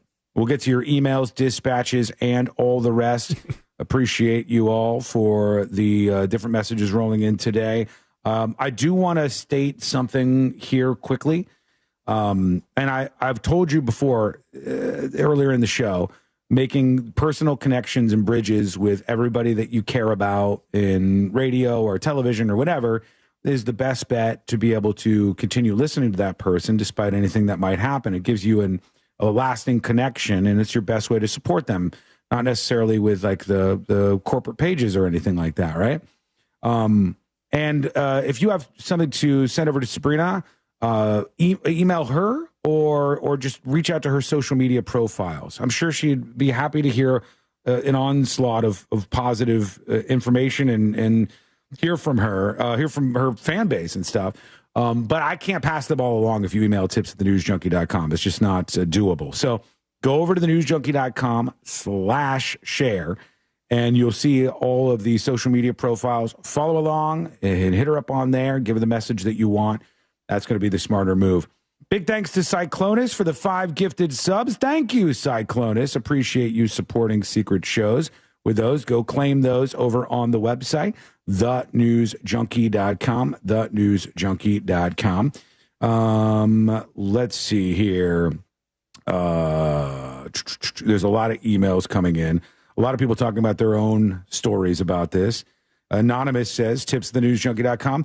Well, I've always thought unions were outdated and basically protected lazy people. I now think people need to start forming unions to help protect everybody from layoffs that will occur as AI starts taking our jobs. Good luck to Sabrina. I'm thinking your new contract may include you having control of your personnel. There's things that you can and can't do in deals. Some of this gets so difficult because I just want to be as honest as I can with everybody. But there are 2 things that I can't talk specifically about. One thing is I can't talk specifically about how ratings measurement works and that stuff, I'll say very loosely. And the other is I can't talk about all facets of contracts and how they work with iHeartRadio. I can only talk about certain things as related to that. But some of the things you think you might be able to do, you might not be able to do. And that's about as much as I could say about it right now. All right. With that, let's get into it. Here we go. Let's do jury duty. Court is now in session, so put your phone down and pay attention before we call the bailiff over to whip your ass. You're now on jury duty with the News Junkie. Somebody asked the question. Big Juan on YouTube says, what's going to happen with Fritz on the street? I'm trying to make all the best decisions that I can to just handle all that's happening here in the moment. I'm trying to do things that will come across as right and be the right thing. One of them was, as soon as I heard this information yesterday and went through 11 different stages of upset about this, I thought, hey, doing Fritz on the street on Thursday will seem a little out of place. So I texted Fritz about this and said, hey, let's put that off. Let's get a lay of the land first and kind of kick through a couple of days, and then we'll revisit that next week on the show. It just didn't seem like the right time. In many, many ways, it didn't seem like the right thing to do. Somebody says, got any news on the Johnny Somali verdict? Oh, God, these are the people I don't want to give attention to. All right? Jury duty brought to you by Mo DeWitt of the DeWitt Law Firm. Injured on the go. Is he a clavicular? Just call Mo. Mo or Johnny Somali? Johnny Somali. Johnny Somali's the worst, actually. I wouldn't put that on Moses. Mo's a great influencer, for the record. He's got a jaw like clavicular, but Mo is a great influencer. He's doing the positive stuff. Right? He's doing the chicken parm reviews and the things that aren't negative to the world around us. And I think that he's going to help you out after an accident. He'll be the person who will fight for you to get you connected with that big check. 800-CALL-MO, 800-CALL-MO, or go to the website, which is justcallmo.com. If you go to his Instagram, speaking of what a great influencer he is. Mo? Yeah, Instagram.com/justcallmo. All right. You can find out how later this week you can get free chicken parm in celebration of National Chicken Parm Day. See, that's the kind of positive stuff that you should be bringing out into the world. Not what these people do. Johnny Somali, for those wondering what this chatter is talking about, he's a streamer that's like this lowest common denominator streamer. The streamers that go out there and try to make people mad so that they get angry and then they try to fight them on the streets or something. He goes to other countries like Japan and is incredibly rude to the culture. He bullies people in other countries. And then when he gets hit, he victimizes himself. I actually enjoyed the videos of the Japanese folks, the folks, yes, that's right, I said it, in Japan. Who watched his streams and thought, I'm going to punch this guy in the face. I understood that. I got those vibes. He's a degenerate loser streamer, and he made a couple too many mistakes, and he was streaming in Sea-Lane. Look up Johnny Somali. What country did he just get sentenced by? South Korea. South Korea is where he went after he got booted out of Japan, this loser streamer guy. And he started harassing people in South Korea, too. And he started doing stuff that was offensive to their monuments and cultures and things in South Korean culture. And people got upset there. And he started harassing shopkeepers, et cetera, et cetera. And he was getting people to watch his stream because it was negative and nasty, but people wanted to see the disaster. And then he got arrested. And he was just sentenced to, I think, some sort of actual 6 months sentence. in jail. 6 months? On the public nuisance charge, he enraged South Koreans by kissing a statue that was, the statue was honoring tens of thousands of women forced into wartime sexual slavery by Japan. Yeah, that's the kind of stuff. That's the kind of stuff right there. He's been banned from Twitch, Kick, Rumble, and Party, which I've never heard of. Party with an I. Yeah, great. Well, I don't even know what happens over there. If somebody said he got hard labor, yeah, I guess so. I like how they have verdicts like that in other countries. Maybe we need to adjust things in the United States. Maybe we need more hard labor for these folks, these ne'er-do-wells. These people who are like the folks I always talk about on the show. It's like a portion of this country, so small, smaller than 10% for sure, that acts in these degenerate ways and overall ruins outcomes for way more people. One thing, for instance, would be in my neighborhood yesterday, there was these two girls. Somebody took a picture of them right around the corner from my house, and these fat losers went into the vape store and robbed the place and then ran away from that. One of the girls ran away so fast she left her fat flip-flops on the ground, and so she's wandering around dirty foot in the neighborhood. And then she proceeds to go into the 7-Eleven and ransack the place with her dumb friend and knock stuff down and steal a bunch of stuff and then just walk down the sidewalk because they've faced no repercussions in their lives. And I'm kind of for hard labor for those people. I kind of want to see them working on the railroad. I want to see them hammering spikes into the ground. And if you tell me, Sean, they don't have the skill set to do it, well, we can make sure that they learn very quickly. I think we can make sure. Part of the problem is we're just not building enough new railroads. I know. High speed, baby. Let's get it going. It's about time. Quick break. When we come back, we'll get into the Power Hour, the final hour of the show today. That's coming up next on the News Junkie.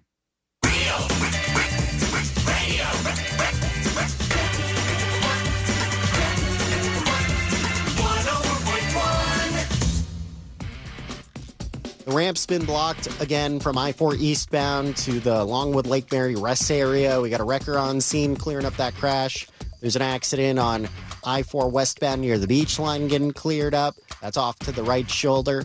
Other than that, you won't be running into too much trouble. No surprises on the major roadways slowing you down. But if you do see traffic troubles, call the Valvoline Instant Oil Change traffic tip line at 866-676-8477. From the Traffic Center, I'm James Birmingham.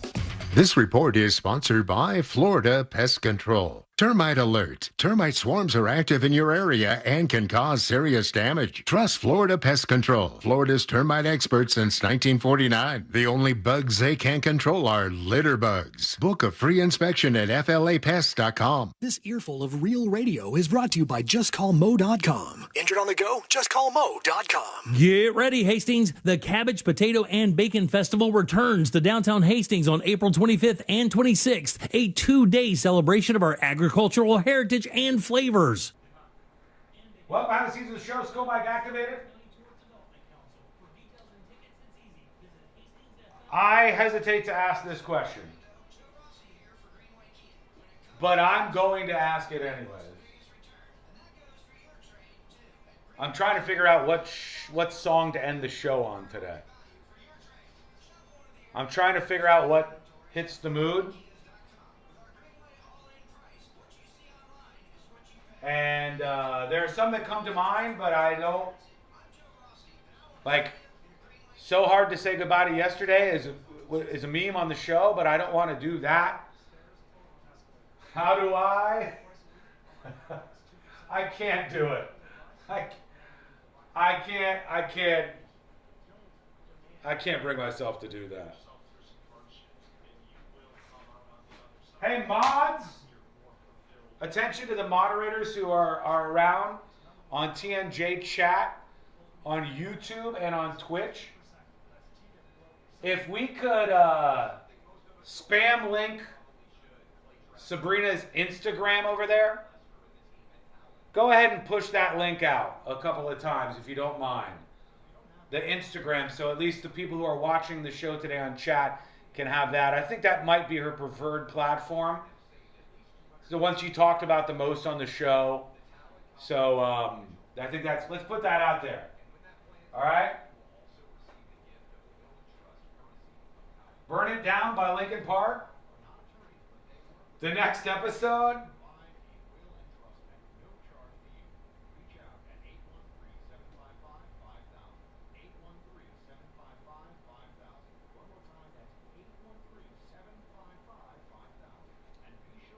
Wish You Were Here. That's pretty good. Incubus. I do like that. Spring allergy season is here, and if you're like most of us, you're suffering from allergies, maybe even sinus infection. Let me guess, itchy, watery eyes. Power hour of the show coming on in a moment. There, thank you, the Step of Feet. There's that Instagram link. Let's get that out there.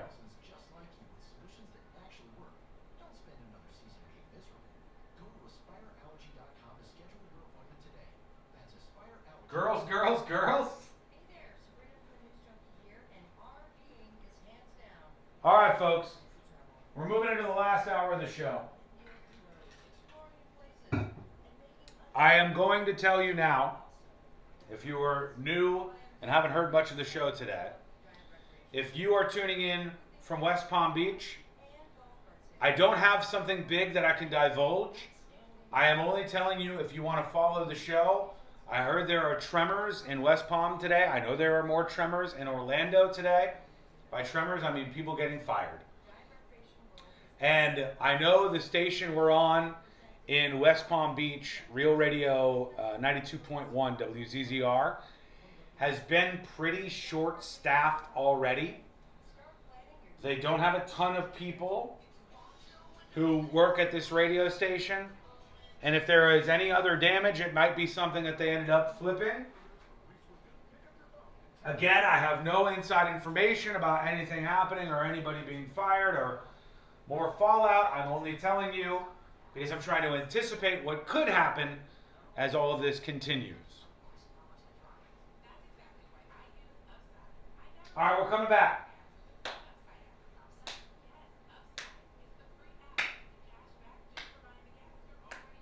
It's going to be a translator station. That's not how that works necessarily. But I would just think that at some point, iHeart takes stations and flips them to music, because with a music radio station, you might just have one person you hire. One program director. One person working at the whole station. Gone are the days of old.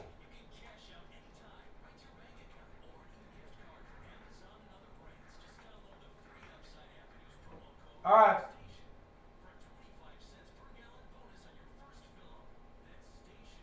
Here we go. Just download the free Upside app and use promo code STATION for a 25 cents per gallon bonus on your first fill up. That's STATION. Offers vary by user and location. Go to upside.com for terms and conditions. For all your plumbing needs, go to modernpi.com. Coming to you live from the JustCallMo.com studios. Accidents happen, but Mo's here to help. Injured on the go? Just call Mo. Visit JustCallMo.com or call 1-800-CALL-MO. This is WTKS-FM HD1 Cocoa Beach, Orlando, an iHeart radio station. Guaranteed human.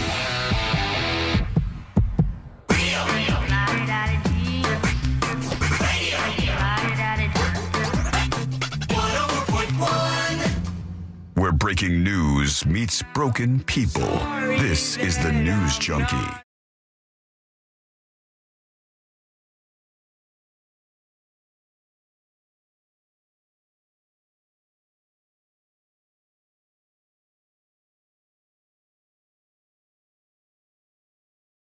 Hour of the show. Maybe for some people in more ways than others. I don't know what's happening with some of these stations at iHeart on a day like this, but we'll see. We're going to keep our eyes on everything going on. I'll keep informing you about what's happening. We'll keep giving you all the information as it comes in here on the show, and that's the best I can do, just to create a bridge with you. I'll tell you what I can share. Insecure Walrus says they should just make one talk station and broadcast it around the few remaining talk stations around the country. What are you doing, man? You give the company idea. Well, here's how you good idea, man showed up. here's all how you his can ideas. See, to streamline the station even more. All we need to do is have one station of talking people, and then we could broadcast it on all the talking people stations. Somebody at iHeart's like, oh, okay. I've been ignoring most of Sean's comments throughout the show today, but Insecure Walrus. Yeah, as a suit, I'm going to write down this Insecure Walrus guy's idea. We'll do this. That's the idea. That's the idea. And there's more of a shift to music radio. Now, I happen to be of the mind, and I think this might win out in the end. I think my idea might win out in the end at some point. It's going to take a while, but I think my idea might win out in the end. My idea is that actually the disposable radio is the music stations that play the same three songs over and over and over again. The music stations that when people hear a commercial playing, they flip to something else because they know that's not the same thing as the content. And they're like, see you later. Don't want to hear these advertisements. The music stations that are giving you music that they think you want to listen to when you know 100% what you want to listen to, right? Those kind of things. I think that's the radio of old. And I think the spoken word radio is the thing that is irreplaceable. Podcasts do not replace this type of content. This is, most of you are listening to this live in the moment without a net right now. It's so weird that they'll have to do emergency pods on podcasts because they don't have such a thing as the live show to be able to do this. It's what makes it different. It's why it's a different beast. And I happen to think that in the long run is the move to make, to invest in something that people connect with more. But, the company doesn't always agree with me. It's not always their stance to agree with Sean, as you might have imagined over the years. We're going to get to emails, dispatches, all of that good stuff. I appreciate a lot of you who are sending these in. Here's one from Anonymous. Anonymous emails the show, tips@thenewsjunkie.com. I don't know if you knew this, but Anna Kepner's mom, that's the girl that was killed on the cruise ship. And we've been following the whole saga of her and her stepbrother, who's now been charged with her murder. And it doesn't look good for him. But Anonymous says, didn't know if you knew, but Anna Kepner's mom is on TikTok. It's one lil hot mess. Could that be right? She has a GoFundMe. I would be very wary of that. I don't know if I would trust that just yet. Somebody on TikTok saying that she's her mom. Maybe it is. You might be right. She says the family dynamic just seems so beyond messed up. Well, Anonymous, you know what seems messed up to me? I heard today that the stepbrother wasn't even in prison. I heard that he's still free. I don't know if that's true or not, but when I saw that, I was like, are you kidding me? Not now or not before? I heard right now. Look him up if you can, Sealand, and see if we can find out. I heard that Anna Kepner, the girl who was allegedly killed by this stepbrother, who was creepy to her allegedly beforehand, and was abusive sexually, according to the charges, before killing her with some sort of like arm bar where he choked her out and then hit her on the cruise ship. I heard that guy not only did this back in the end of last year and all this time has gone by, but even after the charges that he's been charged as an adult, I heard he's still not in jail, and his family is still at least covering for him in some way. From the New York Post, outrageous teen accused of raping and murdering stepsister on cruise is free. Anna Kepner's heartbroken father is furious that the 16-year-old relative accused of sexually assaulting and murdering her on a cruise has been let out of jail. That's crazy. Calling his stepson a danger who needs to be in an orange jumpsuit and handcuffs. Yeah. Yeah, I mean, what is the rest of the family doing in a case like this? I don't know, man. I don't know. I mean, I think there's room, and I've made arguments for this before, to make statements on behalf of people who have been accused of horrible things. I think that there's plenty of room to defend sometimes the indefensible. But why is this guy not behind bars right now? But what do we do the bail at or the bond or whatever? So this guy just is on the loose still. Maybe because he's a kid and they're charging him as an adult. So he was arrested at some point in February. And then it says Hudson has remained free under the care of a paternal uncle. Oh gosh, it's not that guy from X that hollers at all the big booby girls. Let's hope it's not. We don't know. Maybe it is. Maybe it isn't. Let's hope it's not. I mean, this is where it's concerning, and I get that there would be outrage. Hudson has remained free under the care of a paternal uncle since his arrest in February. Court records confirm. A judge ruled the Hudson can stay with the relative who has young children in his home as long as he remains hooked up to an electronic monitoring device. Are you kidding me? Prosecutors on Monday filed a motion to review that order and revoke his bail because he is now being charged as an adult. Defense attorneys have 1 week to respond. Weed Consumer says, how is he free? Weed Consumer on YouTube. Yes, and.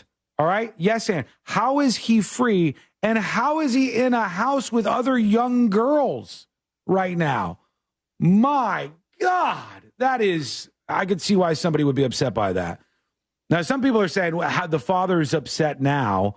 His daughter's dead, but the father let him stay in a room with his daughter on this cruise ship with his stepbrother, implying that, he's somehow tied into this.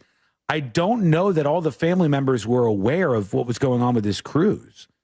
Mm-hmm. I don't know that this was perfectly cleared with everybody that was involved. I do know that there are people who are still kind of circling the wagons for this stepbrother, and what they're doing is they're doing this with the thought in mind that, hey, we already lost her, she's dead. We don't want to lose him too because he goes to jail for the rest of his life as a result of killing her. And I will tell you that in that case, you can lose one with the other, right? Somebody killed your loved one and you go, I don't want to lose both. Well, too bad. That person should still face a punishment for it. It's just kind of crazy. Did we ever confirm that guy in question was her uncle? He was saying he was. He was on Twitter and stuff. I thought that there was something to it, but who knows? Because he still is. Still doing it? Are you kidding me? Hold on. What are the dates on these? BDMX Con, by the way, says they put a no rape order on him, so it's fine, right? Yeah, I'm sure he's fully controlled in this house. He won't do it again, right? Well, let's see. April 1st, some girl says, what did you notice first? Because her boobie is hanging out a little bit. And he says, a lot, really. So when's your next workout? March 25th, a video from some girl who I had to refresh the page because she actually pulls her boobs out. Mm-hmm. And it's captioned, suck or bite. And he replied, bite.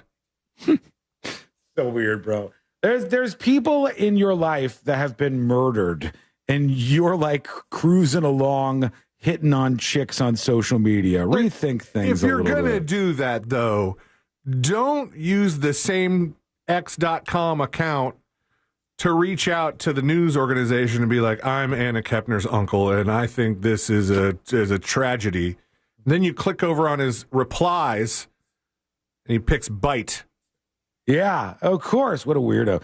Tips of the newsjunkie.com. Nathan emails the show. Nathan says, so back in 2005-ish, I was one of 4 IT guys at a company literally catty corner from the iHeart headquarters.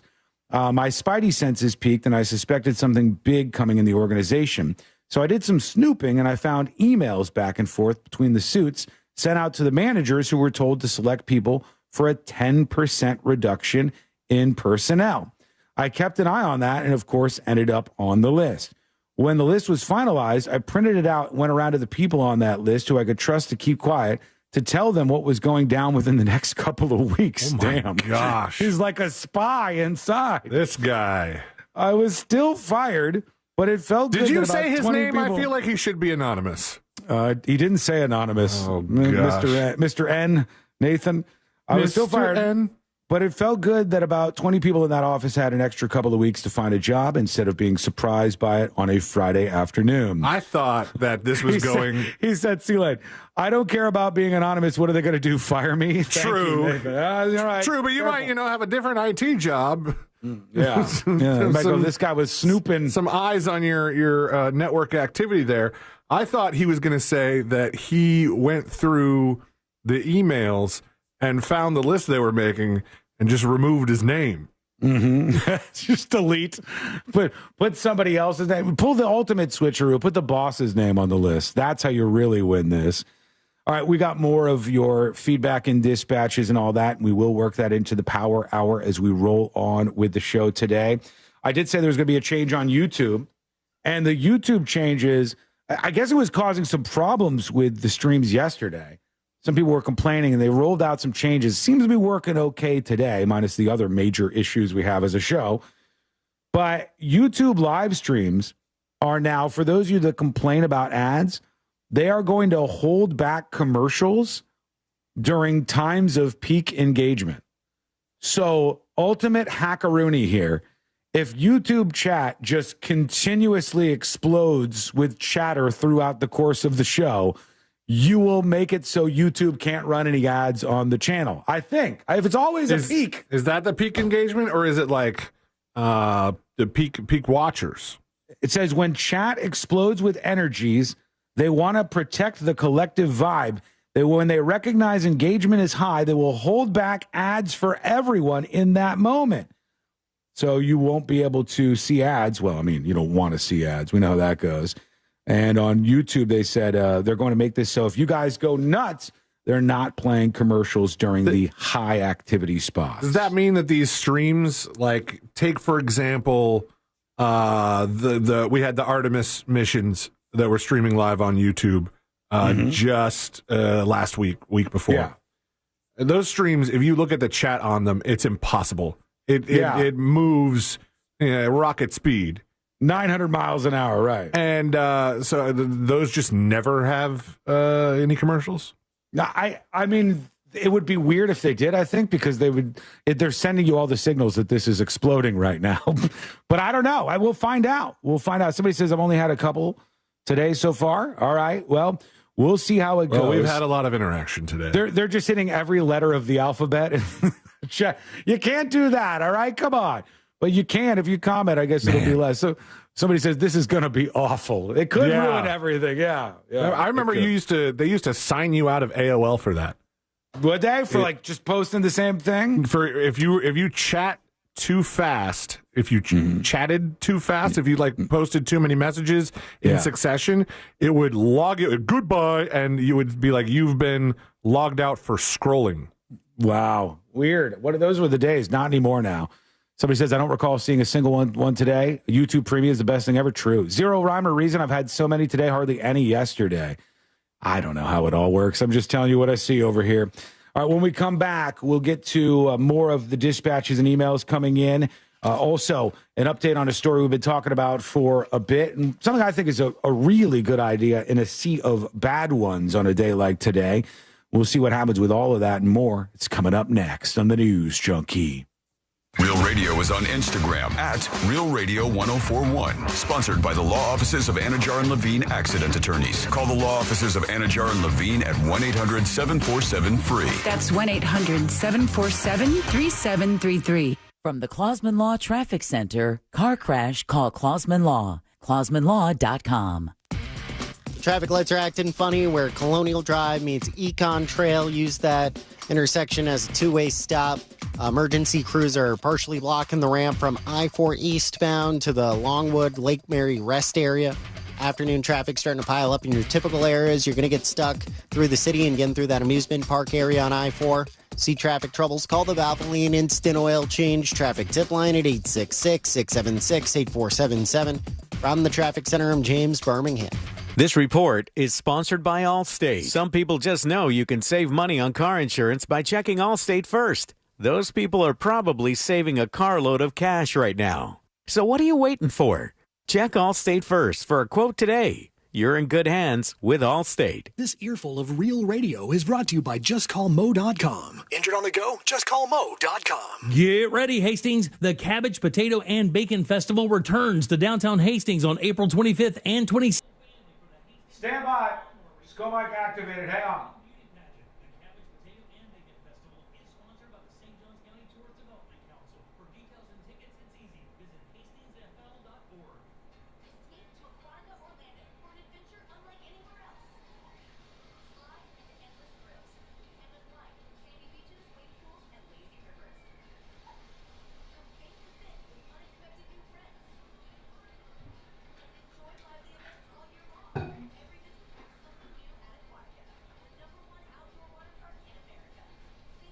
All right, folks. Hope you're holding on. YouTube, Twitch. PF, I don't know what's what. I don't know. One of the problems is I have eyes and ears all over this company, and people who like the show and have listened over the course of my career will tell me about certain stuff. But when I'm doing the show, I have almost everything silenced. I've got so much feedback. I've got like all these feedback channels that I can't have everything else going on my phone. So I basically only let a few select people, including Courtney, through, and I don't see anything else. So that's what I was saying. I don't know. I'm assuming that we've started airing on West Palm for the day. I don't know what's happening other than that. Today was rough, and we'll sit here. Well, thank you. Thank you for keeping it real and starting the show with Dr. Oz's latest grift. You've lost me on this one. Are all the shows going to just 2 people? Again, I do not know. I only know that yesterday was only the beginning. Today is not even the end, but supposedly it was supposed to be mostly from yesterday and today. And then there was it started 5 days ago. Popped up a bit yesterday, and then the peak is right now at iHeart with these layoffs happening all over the country.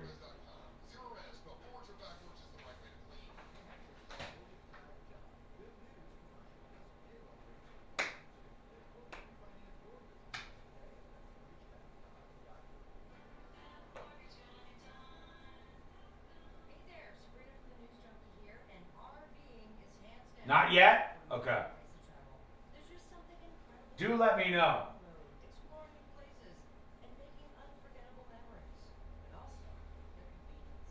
Suit struck again? With what? With who? What'd you hear?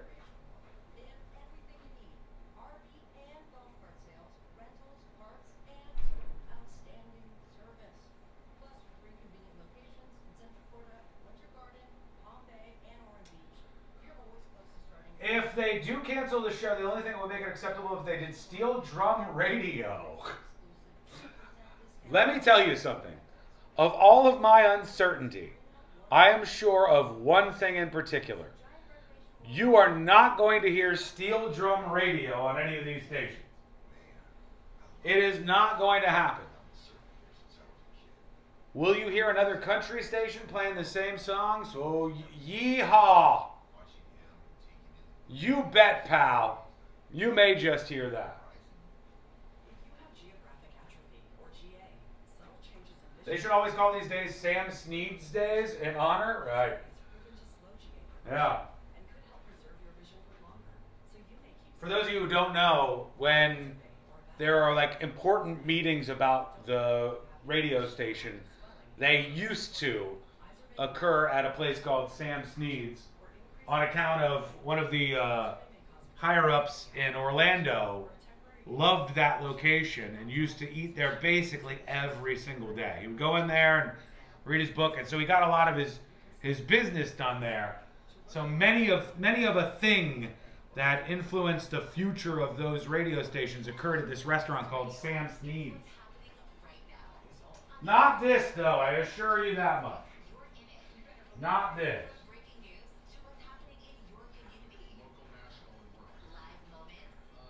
And Jack is on vacation? Yes, he is. Leave it. From breaking news to what's happening in your community. Local, national, and world. Live moments. New development. Real voices. Hey, it's Ryan Seacrest. Amazing prizes. Plus, talk to your favorite hosts using the TalkBack mic. I have loved always hearing you guys. This is where culture comes alive. I listen everywhere on the app. Download the iHeartRadio app today. Do you have AC needs? Turn to the experts at Carrier. Go to millsair.com.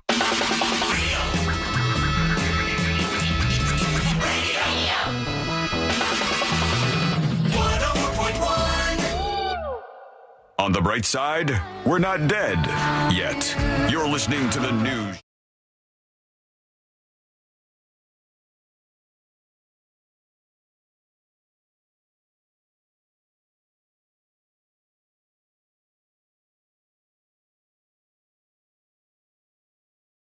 Welcome into the world's most viral newsroom. Learn more about the show. Go over to the website, thenewsjunkie.com, thenewsjunkie.com.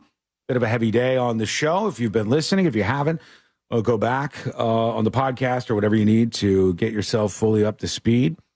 Somebody was asking, what's Jack doing about all this? Folks, I don't even know if Jack Bradshaw knows about all of this. The poor man's tried to enjoy a vacation, for God's sake, and he's off somewhere on a cruise.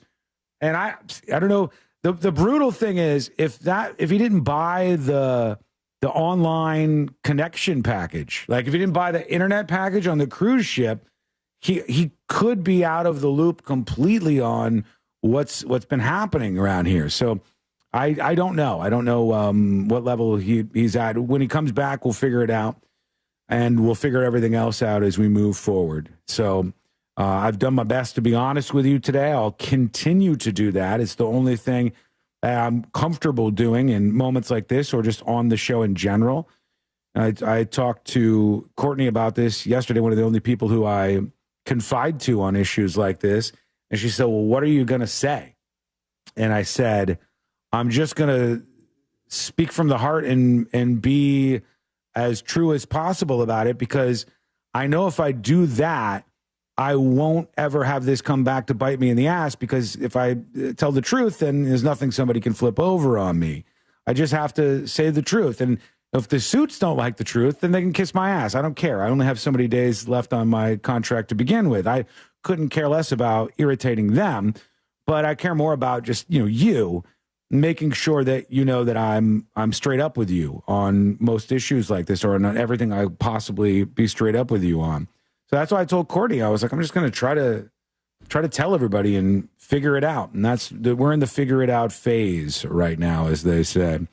All right, we want to get to more of your emails, tips@thenewsjunkie.com, tips@thenewsjunkie.com is how you email the show. Lots of those coming in. We'll get to them. I did see there was this move in the city of Melbourne, in Melbourne, Florida. And I actually think this is a good idea in a sea of bad ones. Let me pull this story up from our friends at Fox 35. This says, Melbourne considers code enforcement update to crack down on what they call horror houses. Horror houses across town. And horror? Yeah. Horror. Horror houses. That's when the horrors move in. And the moment I saw this, I thought, oh, is this about stuff for Halloween? Is this about, what are they talking about? A horror house? Then I realized, no, they're talking about those houses, and they show one in the thumbnail where it's a nightmare. The house looks like it needs to be knocked down. There's trash everywhere in the front yard. There's always, just every time, there's abandoned vehicles. There is just so many places that are problem properties that you probably have around you like this. Spoiler alert, I get a little upset about this because I too have some issues like this in my neighborhood where I go, oh, if only I could just shove that building down. If only I could. The city of Melbourne is looking into actually doing something about this, into code enforcement updates and what action can be taken on several problem properties across town. Once again, we have this thing that keeps popping up. I'm going to keep pointing it out to you. In your neighborhood, I bet like 90% of the people who live there are decent, and I bet like 90% of the houses are decent, right? If you live in an okay neighborhood, I bet that is the case. There's always just a couple of people, whether they're renters or people who own, there's a couple of people in all these neighborhoods that ruin the outcomes for everybody. And we put up with that for, I think, far too long. The backstory is one of the most egregious examples is located on Elizabeth Street. The home is currently a shell of a building. It has no roof and a yard overflowing with junk cars.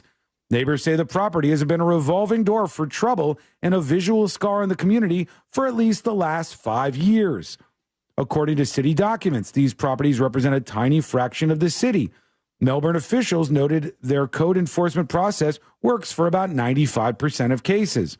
However, for the remaining 5%, the current system of piling up daily fines is not enough to force a cleanup.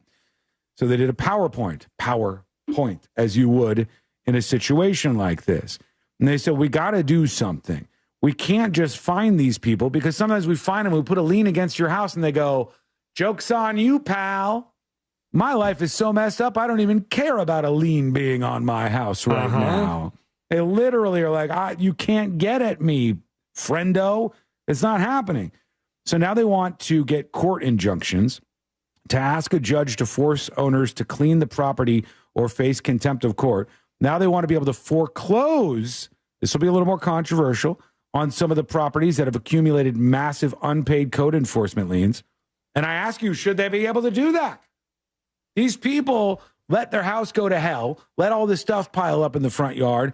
They let all the fines pile up. Should they be able to force them into foreclosure because of the liens? Question mark? We're not talking about any sort of HOA-controlled neighborhood here, right?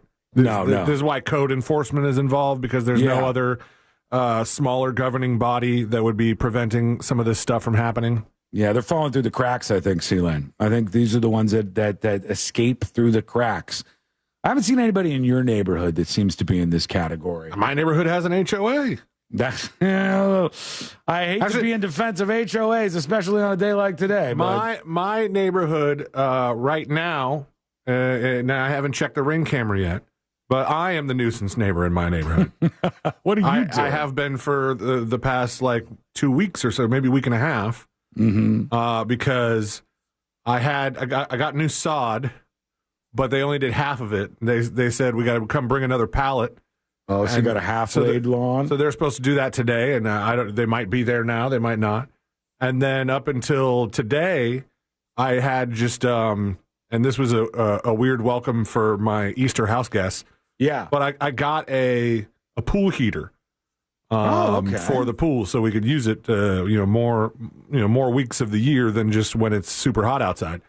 But since it hadn't been hooked up yet, it's just been in my driveway. So you got half a yard and a big half a yard and a big ass pool heater. So if anybody's getting any flack from the HOA, it would be me. Now, oh no! And then what made that weird on Easter was half of our Easter guests saw the pool heater in the driveway and thought, "Do they have a working air conditioner?" Because my dad was like, "I don't know how long I'll be staying if this house is balls hot inside." He can put up with that stuff. I don't blame him. He's not able to put up with that stuff. I'll tell you the move Courtney wanted to make, and cops, turn off the radio. All right, you're not arresting her. I'm not allowing it to happen. But this is a true story. We go around our neighborhood, and there's a couple of houses that have just been sold, and they're demolishing them, and they spray paint on them demo, and they put the X's. And the company that does this cruises around and they go, oh, there's one of the houses ready for demo. And they knock the house down and put up a new house and fix up the neighborhood. There's a house near us that's one of these problem houses. And Courtney's like, what if we just spray painted demo on that house and put a couple exes on the weekend, and in the middle of the night, we on the window rather. In the middle of the night, we just went, tss, tss, tss, and we went in there and spray painted demo on the troublesome houses in the neighborhood. I would hope that wouldn't work. But it might. I think spray painting demo on the house is to make sure you don't show up to the wrong address and knock down a house, and you're unsure.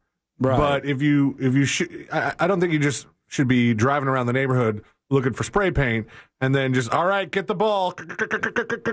They might be hungover. They've had a rough day. They don't have any AC back at their house. You never know what's going to happen. A lot of people have a neighbor like this. Let us know your situation. Tips at thenewsjunkie.com. TIPS at thenewsjunkie.com. Let me just check on the gifted subs since there's been a lot of them flowing in today. There are still some available. Oh, my God. Huge BDM bread with 30 gifted subs, which is, I think, a record at this point in time. Thank you for supporting Secret Show's BDM bread. You can go grab those. There's 19 available right now, so get them while you can. To claim them, all you need is an account. As I said, if you have bad feelings about iHeartRadio, they don't have their hands in the cookie jar very much on the Secret Shows front, all right? This is mostly away from that and to the folks on Secret Shows.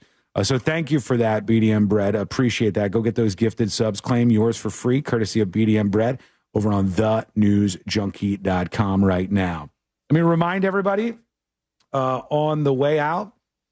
Actually, we'll take a quick break, and then I'll reset everything on the way out and give you some updates on stuff and kind of wrap it up here for a tumultuous show today. We'll do that. We'll do the stories that didn't make the cut today I learned and everything else to wrap up a Wednesday here on the show.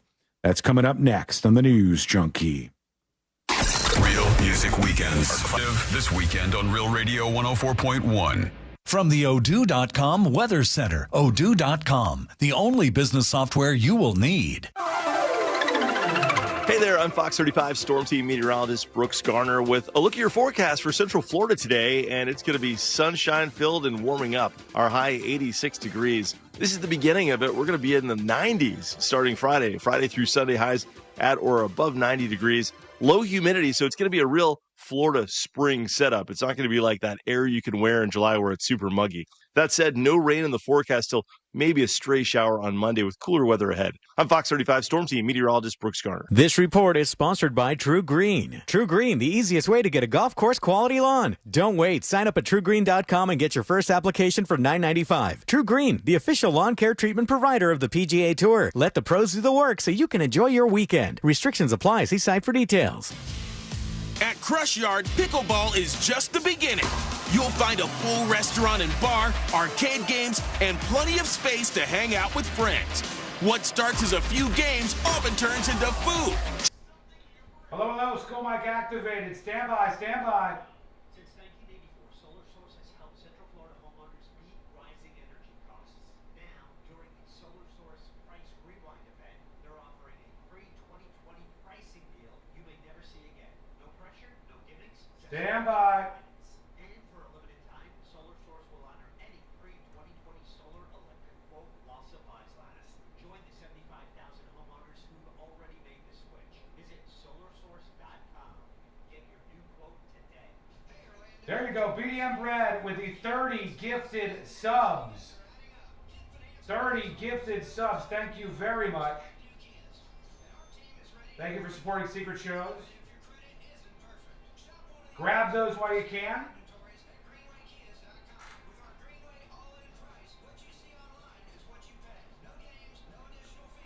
Thank you, BDM Bread. Much appreciated. Back in a second. Hang on.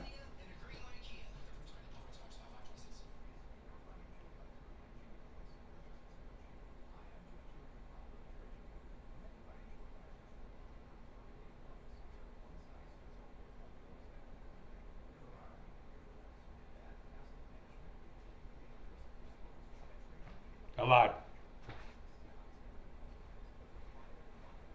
I never printed Today I Learned. I don't want to rate the show today. I don't really want to rate the show, considering the circumstances.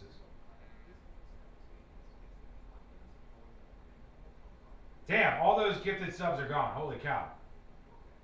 BDM Bread, sorry about your inbox. Rip your inbox. Because you get to see everybody who claims those subs, so he just got 30 emails in about 6 seconds.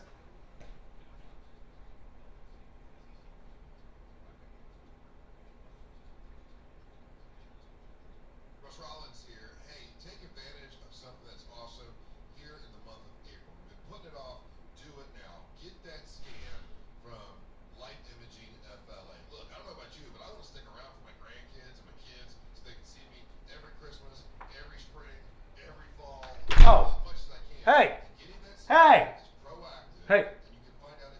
There you go. Okay. Okay.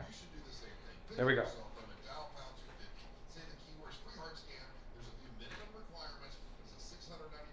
All right, we're out of here in 1 minute. As I said, it's not a great day to rate the show, but thank you for your patience.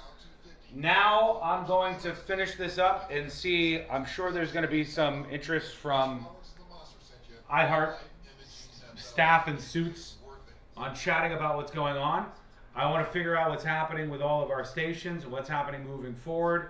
If this round of layoffs is done or not, what happens next? I have no idea. If there's anything we can do about all of this, we'll get into those details on the show tomorrow. I'll tell you what else happened and what's next, and if there's anything we could do, what we can do.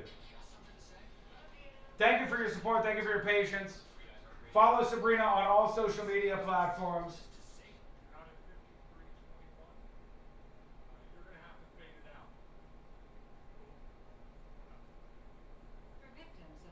Or just to say hi. Hey, this is Heather. Get your voice on the air fast. I got the windows rolled down, the moonroof open. Open the iHeartRadio app and try it now. For victims of drunk and drug driving, our grief is unique. But you are not alone. You always have a place at MAD. Call our 24-hour victim helpline at 877-MAD-HELP or visit mad.org.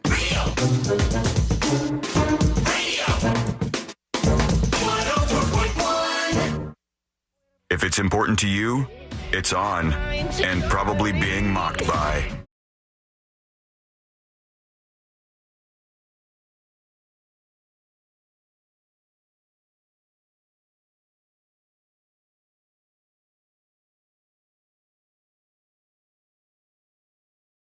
Didn't make the cut. And today we're going to wrap everything up for a Wednesday. Strange day on the show for obvious reasons. Thank you for being with us. Thank you to everybody hanging out with us for the show today. As I said a little bit there during the break, I'm gonna reset things here just a bit, just in case you're joining us at the last minute. We were told after the show yesterday that Sabrina has been let go in a wave of iHeart firings, layoffs, the millionth round of this.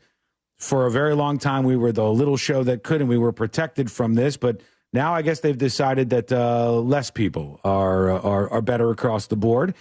And so, there's been some cuts at stations all over the country, like I think over 100 people or something that have been sent their walking papers or a million other things that you want to call it today.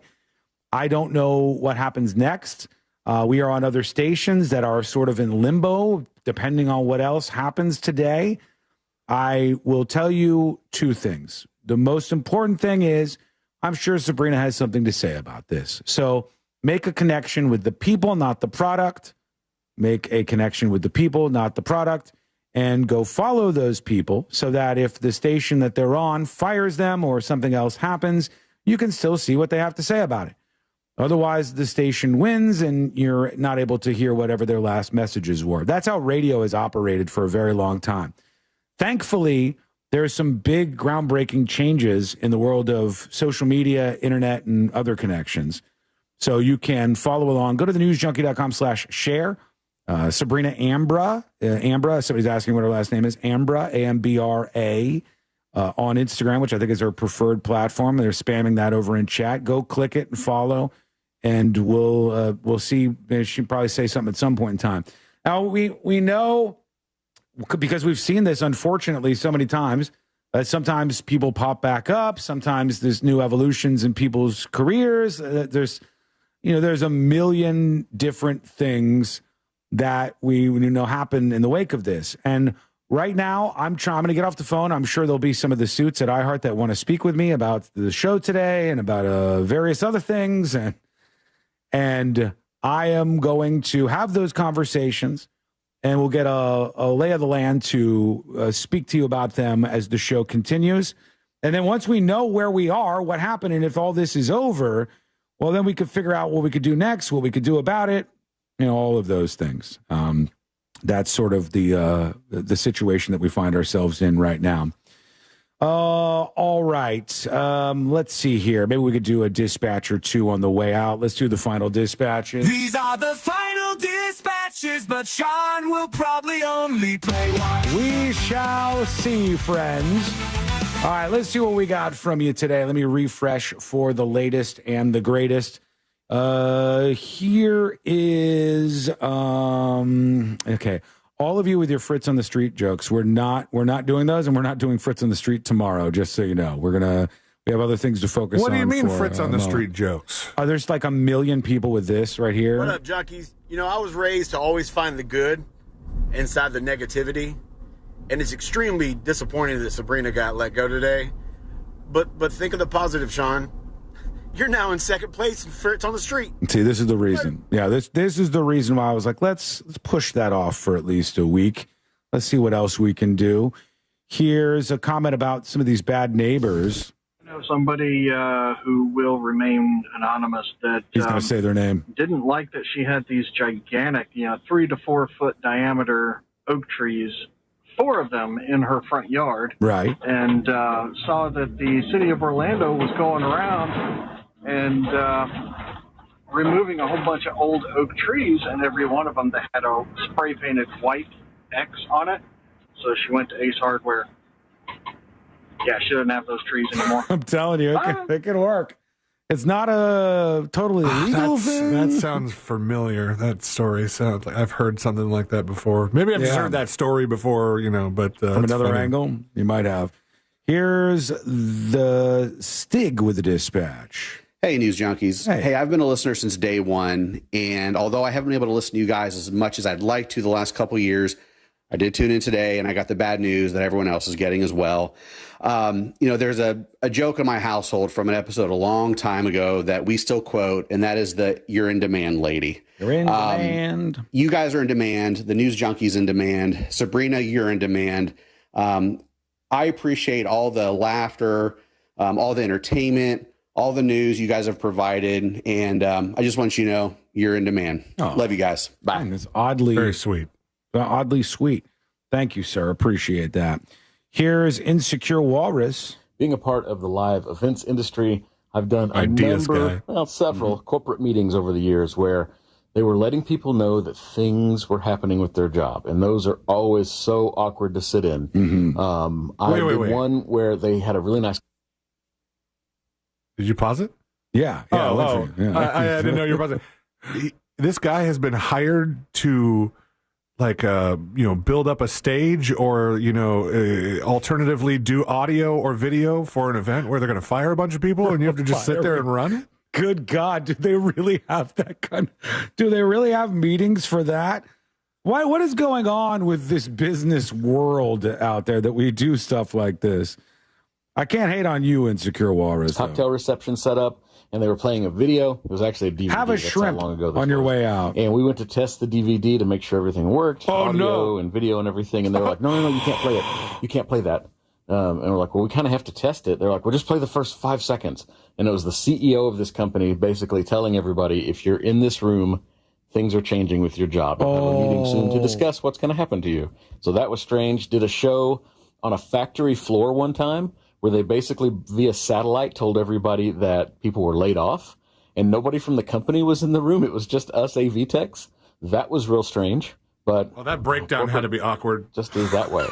Well, guys, man, Insecure Walrus has got stories. He does. Yeah, you can't be selective when you're working in the event space. He's like, what are you doing? All right, let's set up a stage for you. all of these photos that are coming across. I told you one thing's for sure. If I die, please use a nice photo, an appropriate photo of me on the news. Everything that I'm seeing is bad from this person. This is AI. Well, I look like I'm going to be airbrushed on a shirt. This is me when I was very, very young on a little train. I don't necessarily want that into the news either, but I was an adorable little kid on the train on that day. I know that the local news outlets are going to use the worst one that they can, probably. Just anything that's really, really embarrassing. Here's a Concrete Mike. What's going on, News Junkie crew? Hey. Man, I got up at 12:15 this morning to pour 35 trucks of concrete. Jesus, man. I'm tired heading home. Just turned the show on. Sad to hear about Sabrina, man. That sucks. Talking about firing people. I had to fire my best friend from a concrete company that we were working for. That's tough. I was his boss, and we had to drive back home together in my truck at the end of the day after I had fired him. Oh God. No. He was also my roommate, so it was super awkward, and I would not want to have to do that again. God, not only are you driving him back, but then he's your roommate too. You just can't escape from the circumstances you're in. That's a tough Would have been one. weird if he was like, let's drive separately today. Yeah, today's the day we need to take different cars. All right, let's get out of here. It's time to wrap it up today. Again, we'll try to figure out everything that's going on with the station, the show, affiliates, et cetera, and give you more information about that tomorrow as best I can on the show. Right now, let's do Today I Learned. The following information may make you feel smarter, but will not actually increase your IQ. So don't get cocky. Now it's time for what we call Today I Learned. It is Today I Learned for a Wednesday, April 15th, 2026. Here we go. Today I learned this band. Nirvana. Metallica is correct. Wow, what an embarrassing whiff on the way out. In 2000, Metallica hired a consulting firm. Why? Well, they wanted to monitor Napster, where you were probably downloading music at the time, for people illegally sharing Metallica songs. The firm they hired produced a 60,000-page list of 335,000 users, which Metallica delivered to Napster's office and demanded the users be banned.